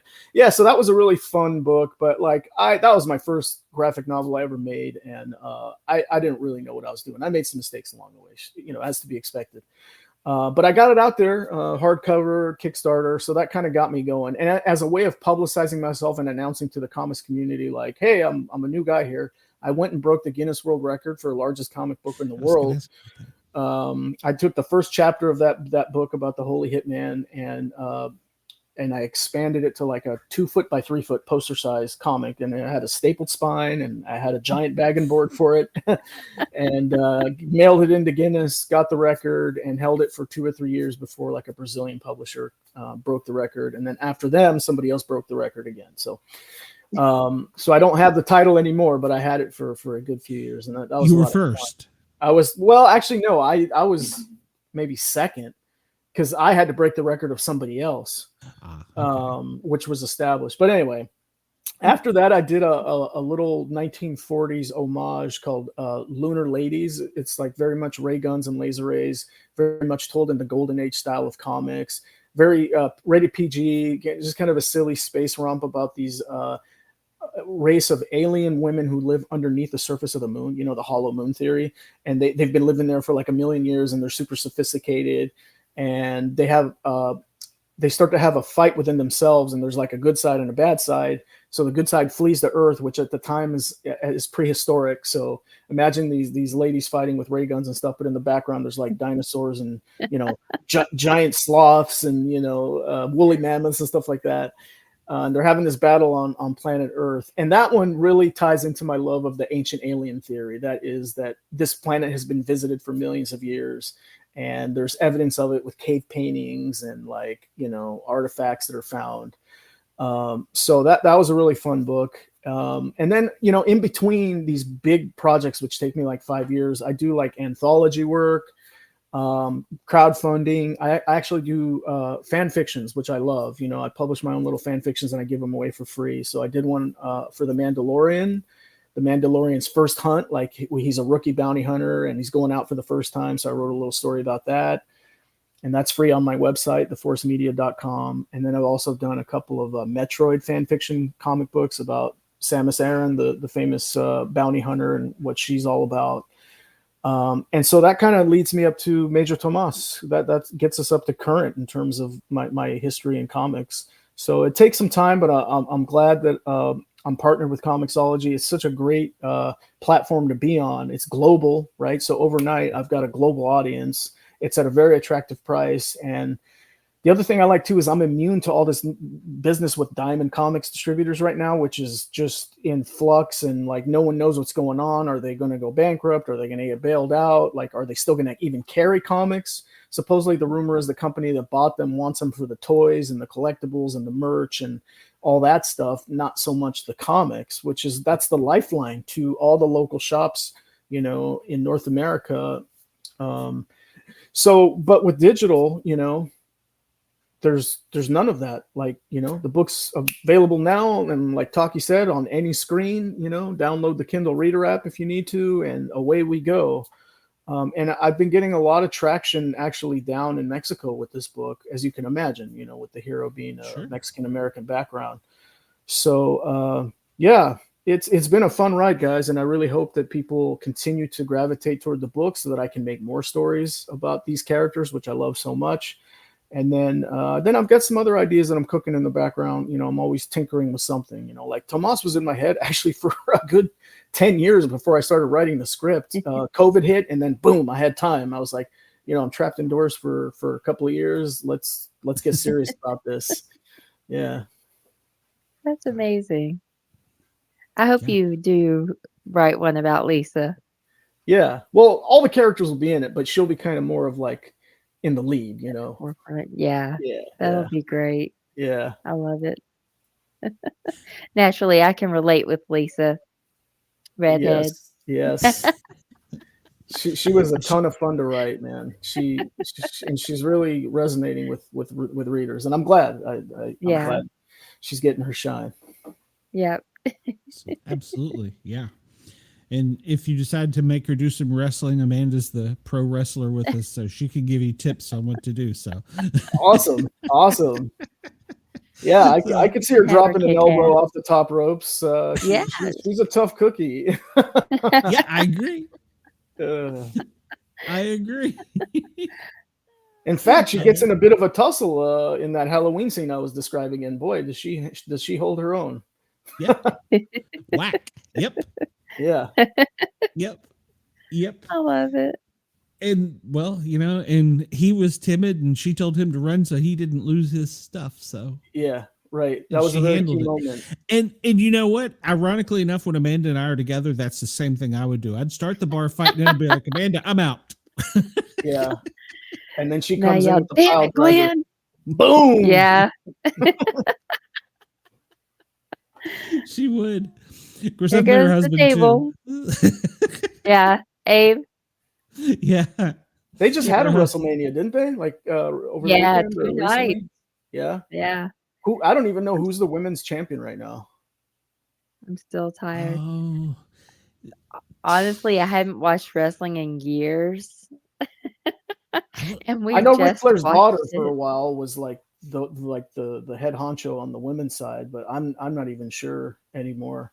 I still love old wrestling, man. Sometimes, like with my Peacock subscription, they have all this old WWF content from the 80s, and I'll just flip that on and just relive the glory days. Yeah. I wrestled with like the legends of wrestling and the older guys. Like kids would say, "Oh, do you know Randy Orton?" I'm like, no, but I know his dad. Cowboy Bob. Yeah. Yeah. Awesome. So it's funny. So what was the biggest venue you ever wrestled at? I wrestled for the Air Force in Alaska. So that was in front of a lot of people. Awesome. We wrestled on the Air Force bases in front of all the people. So other than that, it was probably a show I did with Jerry Lawler in Ohio. Yeah. We were in a huge like college arena. Back in those days, it was like pretty regional, huh? Because I remember when I was growing up, there was these kids that like were in our neighborhood one summer. They were visiting from like Louisiana, and they would talk about all these wrestlers we never heard of. They're like, "Yeah, Jerry the King Lawler's the man." Yeah. We're like, "Who the heck is that?" You know? And then he Yeah, finally they came to the used to, WWF, and they used to have the territories. Mhm. Yeah. So back when they had the territories, it was very split up. Yeah. Yeah. Well, yeah, But growing up, that was Smoky before Mountain. me. Yeah. Yeah. Yeah. That was when they actually made money doing it. I'm sure. I'm sure.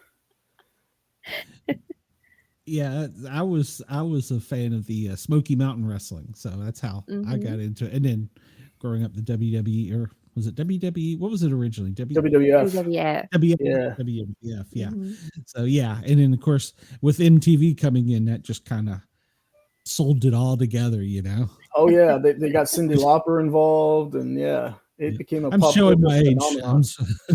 Yeah. Hey, I wanted to be Cyndi Lauper. She was my idol.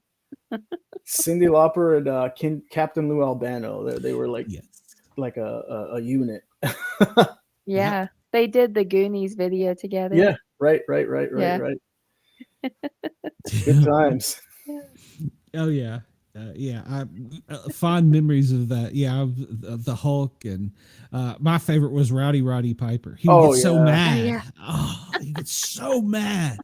And I don't know if it's true or not, but they said he was a really nice guy, but he would just get so worked up. And I'm like, that's my guy right there. So Yeah, he was the greatest talker in the history of wrestling. I know Ric Flair, gets a lot of love on Instagram, but even Ric Flair has said Roddy Piper is the greatest talker in the history of wrestling, and I tend to agree. That guy was amazing. Yep. Yeah, the good time, fond memories. Yeah, growing up, and that was back when you had to walk up and turn a knob on the TV. So Right. Yeah. I was bad. So one night I went out, and it was this small town in Kentucky. I went out and taught everyone how to brush the last tooth they had left in their head. oh my god! Wow. You were a shit talker. Yeah. They would wait for me to come out and throw water at me. And I had this woman grab me by my hair and yank me over the rail. Wow. Yeah. You got under their skin. Good job. Oh yeah. Just a little bit. And they'd be like, "Don't you smack him?" And I go, and then turn around and just look at them like I'm gonna do it. And then wow. Whack. Awesome. So they loved it one night when their hero ducked, and then I got punched in the face and went flying out of the ring. Oh yeah, classic wrestling maneuver. Oh man. Yeah, good times. That dude's fist was as big as my entire head. Wow. Yeah, it was Abyss. He was on TNA. You remember Abyss? He wore the mask like Mankind. He was huge. He went by Prince Justice before he went to TNA, and then he was Abyss. Yeah, I don't know. He's I'm not huge. familiar with that guy, but I do remember meeting that gigantic Indian guy before he got famous. So I did this like little documentary about this wrestling school in Hayward, California, which by the way, The Rock's dad like used to train there, Rocky Yeah. Maivia, and Mhm. they still keep up the wrestling school, and they had this guy there, Dilip Singh, gigantic dude. And this was when he was just first came to the US and was learning how to wrestle. And then next thing you know, he's like WWE champion. I was like, whoa, I remember that guy. Man, he was massive, huge. Like I want to say like 7 foot tall or something. Dude, that guy was massive. Yeah. Anyway, My husband would probably know. He knows how tall like everybody is. yeah. You can name somebody and be like, he'll tell you how tall he is. It's insane. Yeah. That was the big deal back in the day. Like Andre the Giant, 7'3", 550 Yeah. pounds. Yeah. Yeah. Crazy. And then Kane and the Undertaker, and yeah, so Mhm. Yeah. The Undertaker has to duck to get in anywhere. Really? He's taller than Yeah. a standard door frame. I believe it. Mhm. Yeah. yeah. He was in our Kroger one day. Oh yeah. Yeah. Yeah. You just saw him walking through the frozen food section. Yeah. In full costume, right? That would be great. Hilarious. Like he walked through the door, Kroger, and his music hits. Yeah, right. Lights dim. He goes outside and he crawls in his Lame. coffin. Yeah. Right? Jeez. I love it. And now I'm having Kane, the big red retard. Oh, you can't say that anymore. But that's what I think Roddy Piper called it. I think it was. Anyhow, that stuck. He's the mayor of the county I'm in right now. Are you serious? Yeah, he's the mayor of Knox County, Tennessee. And the man is huge. Wow. So, yeah, he grew up and became responsible Republican. So it's the craziest thing. Okay, so getting back to the comic, I'll tie this into wrestling, and you guys will appreciate this. So in that same Halloween scene where Lisa takes care of business, there's a bunch of kids dressed up in their costumes, and one of them is dressed up in a gorilla costume. And he makes this comment. He says, "Wait a minute, gorillas."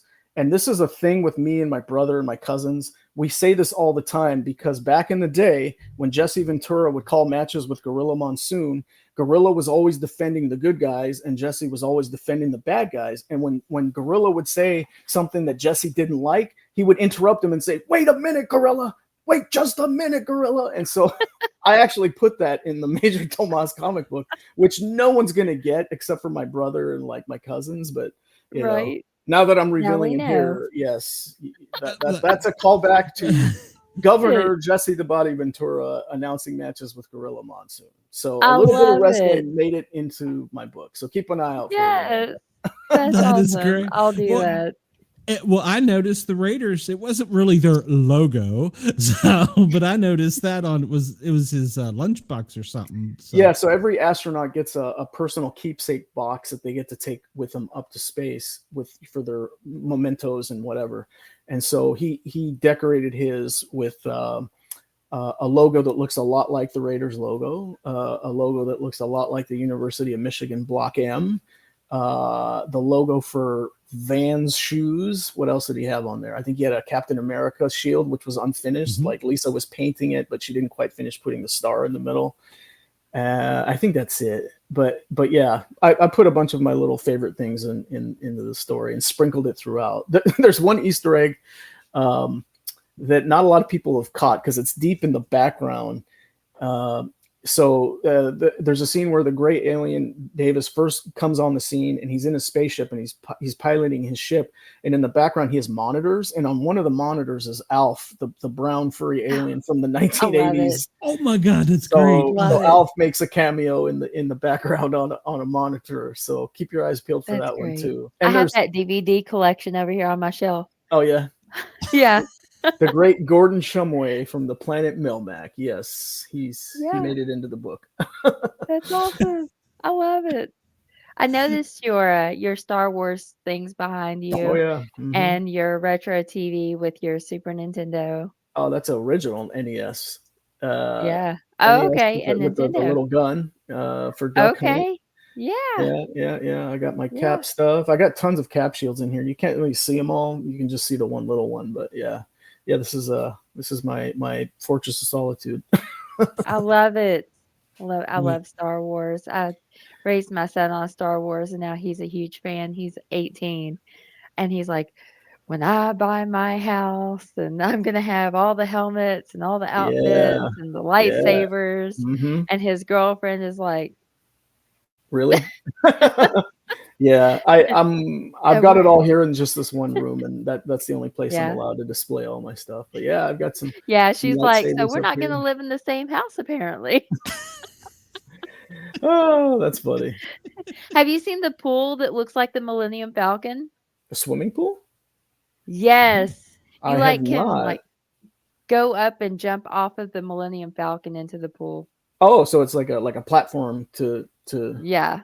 Nice. No, I haven't seen it. I saw like an advertisement for like an Airbnb or a VRBO of like this place that's all tricked out with Star Wars, and it just looks amazing. Like they even have some arcade cabinets in there of the old games, Star Wars games, and I'm like, man, where is that? Like I need to go there. Right.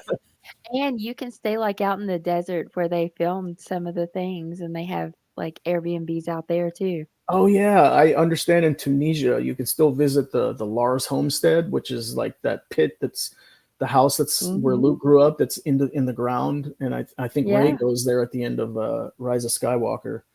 Mhm. Yeah, that's like a real place, and you can visit. Yeah, It's I'd so love to go cool. there too. Yeah, it's awesome. I've actually been to Lucasfilm because it's not too far from my house. They're in the Presidio in San Francisco, and I got to go inside and take some pictures, and it was amazing. Like they have a Oh, Yoda that's so statue out in cool. front, like a bronze Yoda statue with a fountain, and then you go inside and they have these like like life-size Boba Fett costume. It's like a mannequin, and they've got That's just the most cool. amazing stuff in there. Yeah, it's a really really cool place. I've never been to Skywalker Ranch, but they have a section of it they call Rancho Obi-Wan, which is run by Steve Sansweet. He's like the fan relations guy, and he just collects everything that's ever manufactured of Star Wars, and he keeps it in this like museum. And you can go and pay a fee and like go through there and look at like every Pez dispenser that's ever been made with a Star Wars helmet on it. Uh, all kinds of I stuff, think we have most of those. rare collectibles going back to like the late 70s. The Oh guy my just gosh. collects everything and puts it in there. So it's on my to-do list to visit that place too. Yeah, That's awesome. that's awesome. All right. Did C-3PO have 2 different colored legs? This is like one of the Mandela effect things because I don't Yes, remember yes. him having a silver leg. I do I not I don't either. either. But then, sure enough, he does, and then you go back and watch, and it's like, wait, when did that happen? And you know what I think it is? Back in the day, the images were so muddy; they're not crystal clear like they are today, right? Like film was very Yeah. messy and dirty and had Yeah. film damage, and then a VHS is not a great translation. I remember when DVD first came out, my brother and I marveled at Dagobah because it seemed so colorful in digital, restored and remastered or whatever. It's like, whoa, Dagobah looked like just giant gray pit back in the day on VHS or like watching on a TV broadcast. But then you see it in digital and it's like super colorful. You see all these snakes and lizards and like it seems like it was just night and day. Yeah, I think that's what it is. You couldn't really tell his leg was silver because it was so muddy, the image. Yeah. I still Huh. say no. I'm no. colorblind, so I just pictured him totally being gold. Yeah. I wish I could find my original character because I was like, I know it was gold. Oh yeah, yeah. I think you're right. I think the toys he was all gold. Yeah. But I think so. yeah, and then they made it red, right, for the new trilogy, or was it his arm? They painted something red on C-3PO. It was either his arm or his leg. I can't remember which, but like, yeah, they changed them up a little bit so they could sell more toys, right? Like this is the new version of C-3PO, Right? 2.0. That's right. Exactly. Yeah, but yeah, I as soon as you were talking about it, I was like, oh, I gotta ask him. Yeah, no, like, and the Berenstain Bears or Berenstein Bears, like, yeah, that all that stuff's a trip, man. Yeah. Yes. I watched a whole YouTube on, well, just not one. It was like a bunch of them about it. And I was like, no, that is not the way it was. Yeah. Like the Monopoly guy, like everyone imagines him to have a monocle, but he doesn't, What's another one? There's some good ones out there. Or like Mirror, Mirror on the Wall. It's actually Magic Mirror on the Wall, I think is what she says. So, yeah. Anyway. Huh. Oh yeah, there's tons of, and there's some new ones too. So, do you guys watch Black Mirror? I used to. I watched like the first season. So in the new season, the second episode is really amazing, where this lady starts going crazy, like with this Mandela effect thing, where it's like, wait, what? Like, no, that can't be right. And then it starts impacting her day-to-day life. And like, it's really interesting how they do it. And at first you think it's the Mandela effect that's happening to her, but then you find out it's not. It's actually a manipulation, and it's so good. It's so well done. So even if you don't invest in the whole series, go watch episode 2 of the latest series. I think it just released like last week or something. The first episode is really it's dark. It's dark. Yeah. But it it's got good. really weird, and I was like, I don't think I can do this anymore. Yeah, it's so well done though. Like if it bothers you that much, they did a good job. Yeah. That's true. Yeah. That's true. So, and I'll let you get another plug here in the chat. Salty Dog is one of our regulars. He says he came in late. What is Omar's gig? Oh. We just met you yesterday. So Wait. we just met him yesterday. Comic book creator, and I got a book out now on Comixology Originals, which you can buy on Amazon. It's called Major Tomas, and that's my gig, man. I write stories about an astronaut who's lost in space and all the manner of adventures that he has, and two, for any like parents out there, the book's clean, right? There's no swear words in it. There's no sexual situations. It's just got what Nintendo calls cartoon violence. So it's like PG-13, science fiction, and and this is another important thing too for anybody out there who actually buys it and reads it. Leave me a rating. That's really important. Like the Comixology people really take a close look at that stuff, and it helps.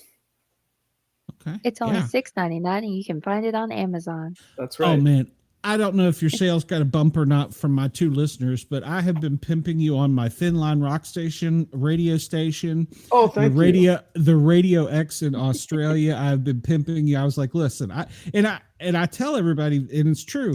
I get excited about a lot of guests, but I don't usually go, promoting their stuff that way. You and Sumi earlier, Taki, yeah, earlier. Oh my God, it was so great. I love it. And I don't like I said, I don't know if it's just because I love the alien stories or if it's just hers is definitely the drawing pulls you in. And of course you heard the CPR thing, me being a paramedic, but these 2 stories, I think in some world that these 2 stories could almost come together. I don't know if you've read her stuff, but I haven't yet. It's on my to-do list. One of the little dirty secrets of making comics is it leaves you very little time for actually reading comics. I'm sure. But no, she has a very striking image of the gray on the front cover, and I do want to read it. In fact, I wanted to read it before coming on tonight, but I just got so bogged down with so many things, and I got to order my Nintendo Switch 2 tonight in 54 minutes because it's dropping at midnight Eastern / 9 p.m. Pacific, where pre-orders are going to open, and the internet is going to break tonight. Let me just tell you, It is going to crash and burn, but I've got a couple tricks up my sleeves. Gosh, I can't wait for the Switch 2 because they're putting out a new Metroid first-person shooter, Metroid Prime 4. I think the subtitle is called Beyond, and God, I love that series. It's such an oddball franchise. It's like a weird science fiction with a female bounty hunter hero, and it's just the oddest little franchise, but I just love it to death. And so if there's any Metroid fans out there, go on my website, theforcemedia.com, and I've got 2 free Metroid comics, full color, full production. These aren't like little, black and white or like 5 pages. I think they're like 15 pages, so you can sink your teeth into them. Mm-hmm. Yeah, The Mandalorian was great. So. Oh, thank you. I took a lot of pride in that one. What I wanted to do with that one is tell a story about him and his first bounty, but also tie in episodes 1 through 9 in some way, somehow, and tie it to that story. And I think I succeeded in that. I was able to pull from the prequels, the original trilogy, and the sequels, and create this like narrative arc that kind of really combines everything, but wrapped around Mando as a first-time bounty hunter. So yeah, cool. If anyone out there looks at my stuff, I welcome any and all feedback. My handle is right there, Omorales81. I use that for every platform on planet Earth, even video game platforms. So I'm not hard to find. Do you think Disney ruined Star Wars? This is a complicated question, man, because I love Star Wars and I can't get enough. Anything they put out, I watch it, right? And I always want more, right? Like last night, I consumed the Andor, the first 3 episodes of the new season, and I'm like ready for the next 3. I watch everything. Like I don't skip anything. Same with Marvel. I watch everything. I don't skip anything.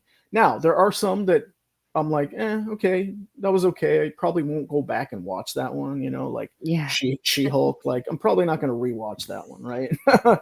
Not like Endgame, which I can rewatch, like every single week. But I don't know. That's a hard question because in some ways they rescued Star Wars because it was dead, right? Like George wasn't doing anything more at all with it after the Clone Wars. And Disney comes in and it's back to life. We have 9 new movies. Now we have TV shows. We've got comics expansion. We've got video game expansion. Like, so it's been uneven, right? Some of it's been really good. Like Rogue One was really, really good. Really good. I will say though, my one gripe with Disney is that the toys have been watered down. The quality isn't there as much as it used to be. Even in like the early 2000s, right? You get really high quality Star Wars toys that you treated more like a collectible, like a museum piece, like, you know, all my stuff back here. And Disney kind of started doing this like production line element where they were just putting out cheap stuff, you know, and it just didn't quite seem as good. And that was reflected too in the parks. Like my family and I would go to Disney quite a bit. And over time you could tell like the quality was kind of going down, but they seem to be turning a corner. And now they seem to be realizing that they need the hardcore collectors as much as you're just your average family from Ohio that just grab me any old C-3PO or R2. I don't care. I just want something, you know, as a keepsake. Yeah, I don't know how to answer your question, Glenn. It's like, I get why people say that Disney ruined it, but at the same time, for me, who's someone who's just always looking for more Star Wars content, I have no complaints, man. Like, I really enjoy all the content they put out. Like, and again, you don't have to rewatch it. Like, I see these people that like complain about a show a year before it's even released, and they're trying to destroy it. They're trying to destroy it. It's like, whoa, dude, hold on a minute. Let the show come out first, make up your own mind about it, and then just shut up about it, right? If you don't like it, you don't have to be trying to drag millions of people down with you to hate it. Like, watch it once and put it away. I think people set unexpected expectations for the new movies, and you can't do that. You have to go in to a movie and just watch it for what it is. Yes. I remember when The Phantom Menace came out, and I told myself, okay, this is not going to be what you're expecting. This is whole new people you don't know, new planets. Like, just wipe your mind clean and just enjoy it for what it is, right? And I loved Darth Maul and all the action stuff that it was in The Phantom Menace. Yeah, the politics stuff was dragging on, but like, oh well, who cares? Yeah. You know? I agree with you, Amanda. You just gotta have to wipe the slate clean and just take it for what it is. Yeah. Enjoy it. Just right. Yeah, I agree with that. Enjoy. I'm more of I enjoy Star Wars, but I'm more of a Marvel fan. So, yeah, and I agree with what you said. They kind of took it and went everywhere with it, but at the same time, and like you said, She-Hulk and some of the others are like, yeah, I don't know, but some of the other ones you're like, yeah, I'm in on this one. I'm all in. So, Scarlet Witch and okay. So I'm still a nerd. Aren't we all? Yeah. Well, that's why I got this show. Well, and one of the other reasons I got this show is I like to have people come in, athletes, entertainers, authors, artists, and the hook question I always ask them: have you had any paranormal experiences? I've had what I would call a paranormal adjacent life. Like, I haven't really had anything happen to me except for maybe the sleep paralysis that I could say it was a true paranormal experience. But when I say adjacent, it's happened to people all around me. Like, my mom had a near-death experience with a baby that was supposed to be born between me and my younger brother, but she had a late-stage miscarriage and she died. And she went through the tunnel and saw the light on the other side and was ready. Like, oh, she said it felt glorious. She felt so free for the first time ever in her life, like nothing ever she's ever felt. But then some godly voice told her, like, well, maybe you're not ready yet. And she's like, what do you mean? And she turned around and she said she saw me, little me. And the voice said, like, you've got to go back to be the boy's mother and to be your husband's wife. And there's going to be more babies that come. And then sure enough, my younger brother came a couple years later. So again, it didn't happen to me, but it happened to her, but I was somehow part of her NDE, right? I was there in a vision, and another thing kind of like this is my grandma. When she was late in her life and almost getting ready to pass on, we took her into my parents' house, and she started telling us that these like little gray beings were visiting her at night. And we're like, what? Huh. What, Grandma? Like, Abuelita, what are you saying? She's like, yeah, there's a bright light that comes in the middle of the night. It's so bright, like nothing I've ever seen before. And they appear. And she was super, super religious. And she said that I challenged them. I told them, you stay right there. I want to know if you're from the devil or if you're from God. And she said that the Greys assured her that they're from God and that they had good intentions, and that they were there to watch over her and to love her and care for her and help her eventually, cross to the other side. And this is all happening in the house that I grew up in. And so I think she said that she looked out the window and that's where she would see them. And it was like a telepathic communication. And she said that after a while, when she knew their intentions, she would call them mis angelitos, my little angels that would come to visit her. And I just imagine her talking to these Greys in the front yard as she's looking at them through the window. And then years later, as an adult, I had a dream that there was a Grey in my parents' front yard, and it freaked me out so bad. And I ran over to it and I kicked it with all I had. And as soon as I made contact with it, I woke up. and part of me thinks, was that an extra dimensional dream? Like, did that actually happen or not? Yeah. Or was it just a dream? So, I can't claim to have anything like legit paranormal happen to me, but it's been around me. It's been around me my whole life, man. Yeah, that's cool. It'll happen eventually. So it'll happen. Yeah, it'll happen when I go to the Monroe Institute and learn all the stuff. Yes. You're gonna have to come back and tell me about that. Yeah, me and you're gonna become friends talking about this. Oh so. yeah. If I go there, we had someone else on the show that had gone, and she loved it. Yeah. Mm-hmm. Yeah. Who was it? I remember, but I can't remember, but I remember her talking about it, and she absolutely loved it. If there's people out there that are interested in this, there's a guy on YouTube. His name is Chris Ramsey. He runs a show called Area 52. That's his channel name, Mm-hmm. Area 52. He has a whole series of 4 or 5 videos because he went and they let him document it. And so he went and you could see everything in the mountains and the retreat, and he gives updates in between his experiences and his classes. And then he brings other people on his show that went through it, and they talk about how they were able to leave their body, or they were able to remote view, or they were given a target and they hit the target. It's so fascinating, man. I want to go learn all that stuff. It's cool. Yeah, I think I do remember. She was on twice, and she's been on recently. And I can't remember. She is a psychic as well. So she's an instructor for them, I believe now. Oh, at the Monroe Institute? Yeah, like an adjunct instructor. She doesn't go there all the time and teach, but she has been there. Okay. God, I can see her face, but I can't think of her name. Does she have really short hair? Mm-hmm, it was red hair, I believe, and I think she lives out towards the Midwest. I'd have to go back and look. I'll find it and I'll send it to you. Oh yeah, great. I'll gobble that up. Yeah, because we actually we had her come back because we ran out of time with her, and I still had hundreds of questions, and I was like, you got to come back.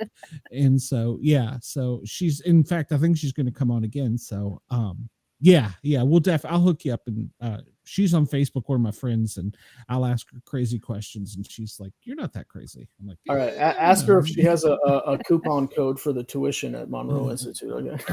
Right. I wish. Yeah, I wish. I looked it up right after she was on and was like, well, that's out. Yeah. And it's really far out there too. I'm from the West Coast, so it would be a haul to get there. Yeah.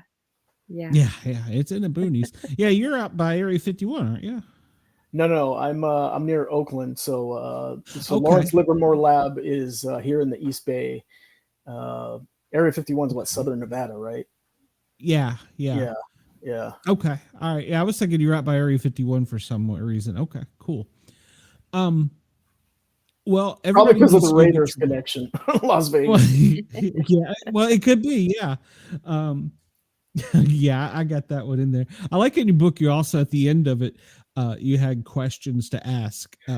Oh yeah, I keep forgetting to talk about this. So yeah, there's a educator's guide for librarians and teachers or even parents to say, okay, what did we learn, students, from reading this story? And it gives them questions and prompts. And one of them is, musical influences were, David Bowie and Peter Schilling.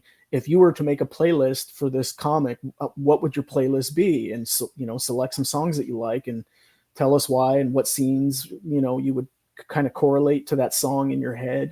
For me, when people ask me if there was a soundtrack to this, it is straight up Oakland Coliseum heavy metal rock, right? Like when he's fighting and stuff, it's like AC/DC, Shoot the Thrill, Back in Black, all that stuff, man. That's like, Raider music is what's in my head when I go through this story. That's great. Yep. There you go. All right. Well, will you come back on too? I mean, Absolutely. Yes. If I go to Monroe Institute, I'll let you know, and then we'll come back and talk about it. Or if I do more stories, yes, absolutely. All right, well, you didn't even have to have more stories. You just come on. And Atlanta's a connecting flight, so maybe we could meet. So, yeah, where are you? You're in Tennessee. Well, I'm in Knoxville, Tennessee right now because I had to go help some family members out, but I live in Atlanta. That's where my normal studio is. I'm in my mom's attic right now. So I have a good friend who lives in Atlanta, but he's in the process of actually moving to Mexico. He's smart. Get out. I hate Atlanta. He's got this giant, beautiful house down there in Mexico, and it's like costs almost nothing compared to what housing prices are here. So yeah, he's pretty smart. And Amanda, where are you at? I'm in Kentucky. Kentucky. Yeah. Come on, you couldn't tell by that accent. Because sometimes they say that like northern Kentucky is like southern Ohio, and you can't really tell the difference. I don't. Right. I'm not. Yeah. From that part of the world. My husband is from eastern Kentucky, and he's, they say you go out yonder and you take a ride at the lot. Yeah. Yeah. I'm from western Kentucky. My family is, so we say you take a right at the light. Omar had this really confused look, like, what the hell? A ride at the lot. No, yeah. Well, no, I meant with your husband. Oh, my husband? Yeah, he's a death metal singer, and he looks scary. He's big, covered in tattoos, bald, and everybody's like, whoa. But then he speaks, and his voice is softer than mine. And he's got that twang. Yes. Yeah. I'm going to go let out a little water. Instead of I gotta go to the bathroom. I gotta go let out a little water. Yeah, we gonna go to the McDonald's. We gonna go to the Walmart. Got it. That's a great impression. I can hear him already. Hey, well, she is very talented. She's learning to play an electric banjo, which I can't wait to hear. Wow. I didn't even know such a thing existed. I did not either. Band, yeah, and I will be playing banjo. Wow. That'll be fun. Awesome. She'll connect with you on Facebook so you can keep up. I've already sent you a friend request. All right, let's do this. Stalker. I'll like Star Wars. We got this. I'll send you guys some links to download that first book about the Holy Hitman. Yes, please. And then I'll send you the links to Lunar Ladies too. That one's just like a funny, silly little like 1940s retro style comic. But anyway, I'll send those to you guys. Awesome. Cool. That's awesome, man. All right. So everybody go to Amazon, download the book, buy it, download it, and you will not be disappointed. If so, come at me. Don't get on Omar, get on me. But I'll take it for you because I really that much sold on this one. I love this book. So yeah. And, thank you. Man. I really appreciate and you did say something earlier. I wanted to run back to real quick before you let you out of here. Yeah. The monkey. You have to have a character for that. I mean, like a action figure or something. You have to. So a marketing company approached me and said, hey, we can do plushies for you. And I thought, okay, Al3 would be beautiful as a plushie, but they said the minimum order quantity is 500. And I was like, yo, I do not need 500 plush monkeys eating up my entire garage. So I was like, if I can't do something smaller, like 25, 50, like I can't do it right now. But you know what I was thinking? I could probably find someone on Etsy to crochet me a little, maybe do me 3 or 4, and I agree with you though. The characters I've created lend themselves really well to collectibles or toys or plushies or something Space pirate, of that nature. Yeah, and Tomas, if you notice, like as he transforms when he's out in space, he has like 3 kind of unique looks to him, which is a very George Lucas Star Warsy thing to do. To like there's Luke in the farm boy outfit, then there's Luke in the Bespin fatigues, then there's Luke in the Return of the Jedi black with the green saber. So, but I wanted people subconsciously to think like, oh, like he's different now. He's transforming, right, as he evolves in his hero's journey. So, thanks so much, Glenn, for pimping the book. I'll slide you a $5 bill next time I see you. Hey, you can buy me a Mountain Dew. How about that? I'm cheap. There you go. I love Mountain Dew. I don't really drink it much anymore, but if I had to drink one soda, it would be Mountain Dew. Yeah. Well, I don't drink coffee, so that's my morning caffeine. So I don't do caffeine at all. It makes me like kind of shaky, kind of nervous. Yeah.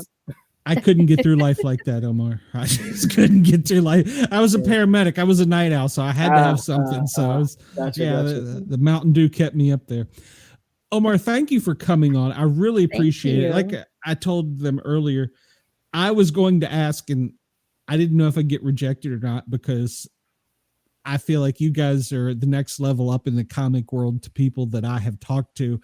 Not that I'm saying anything wrong with any of the people I've talked to, but I felt like you all had such great stuff that everybody would want it. So, thank you. Yeah. And everybody's got to start somewhere. I was toiling with my own independent stuff for many years. So you're doing a great thing by giving people an audience and a platform to get their stuff out there. So keep doing it, man. Thank you. I appreciate it. Yeah. That reminds me, tell everybody, go like, follow, share, and subscribe. So Omar, thank you. I'm going to let you get out of here. We kept you over too. Yeah. But yes, we will be in touch, and you and Amanda can talk about Star Wars and stuff and come back. And then we can talk about Marvel, you and I, Glenn, and then we can all talk about the Monroe Institute. Hopefully that happens. Yep. Yes. And some wrestling too. So there you go. All right, Omar. I will see you soon. See ya. You're great. Thanks Omar. Yeah. Right, Bye.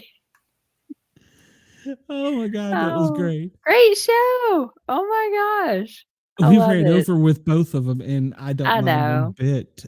Oh, they were both great. And I'm like, both of them I feel like we could talk to for 2 hours. Forever. So. Yeah. Yeah. So, and there's stuff really, and people may think I'm getting something out of this. I'm not. I just think that it's great stories and great art, and I think you should go get it.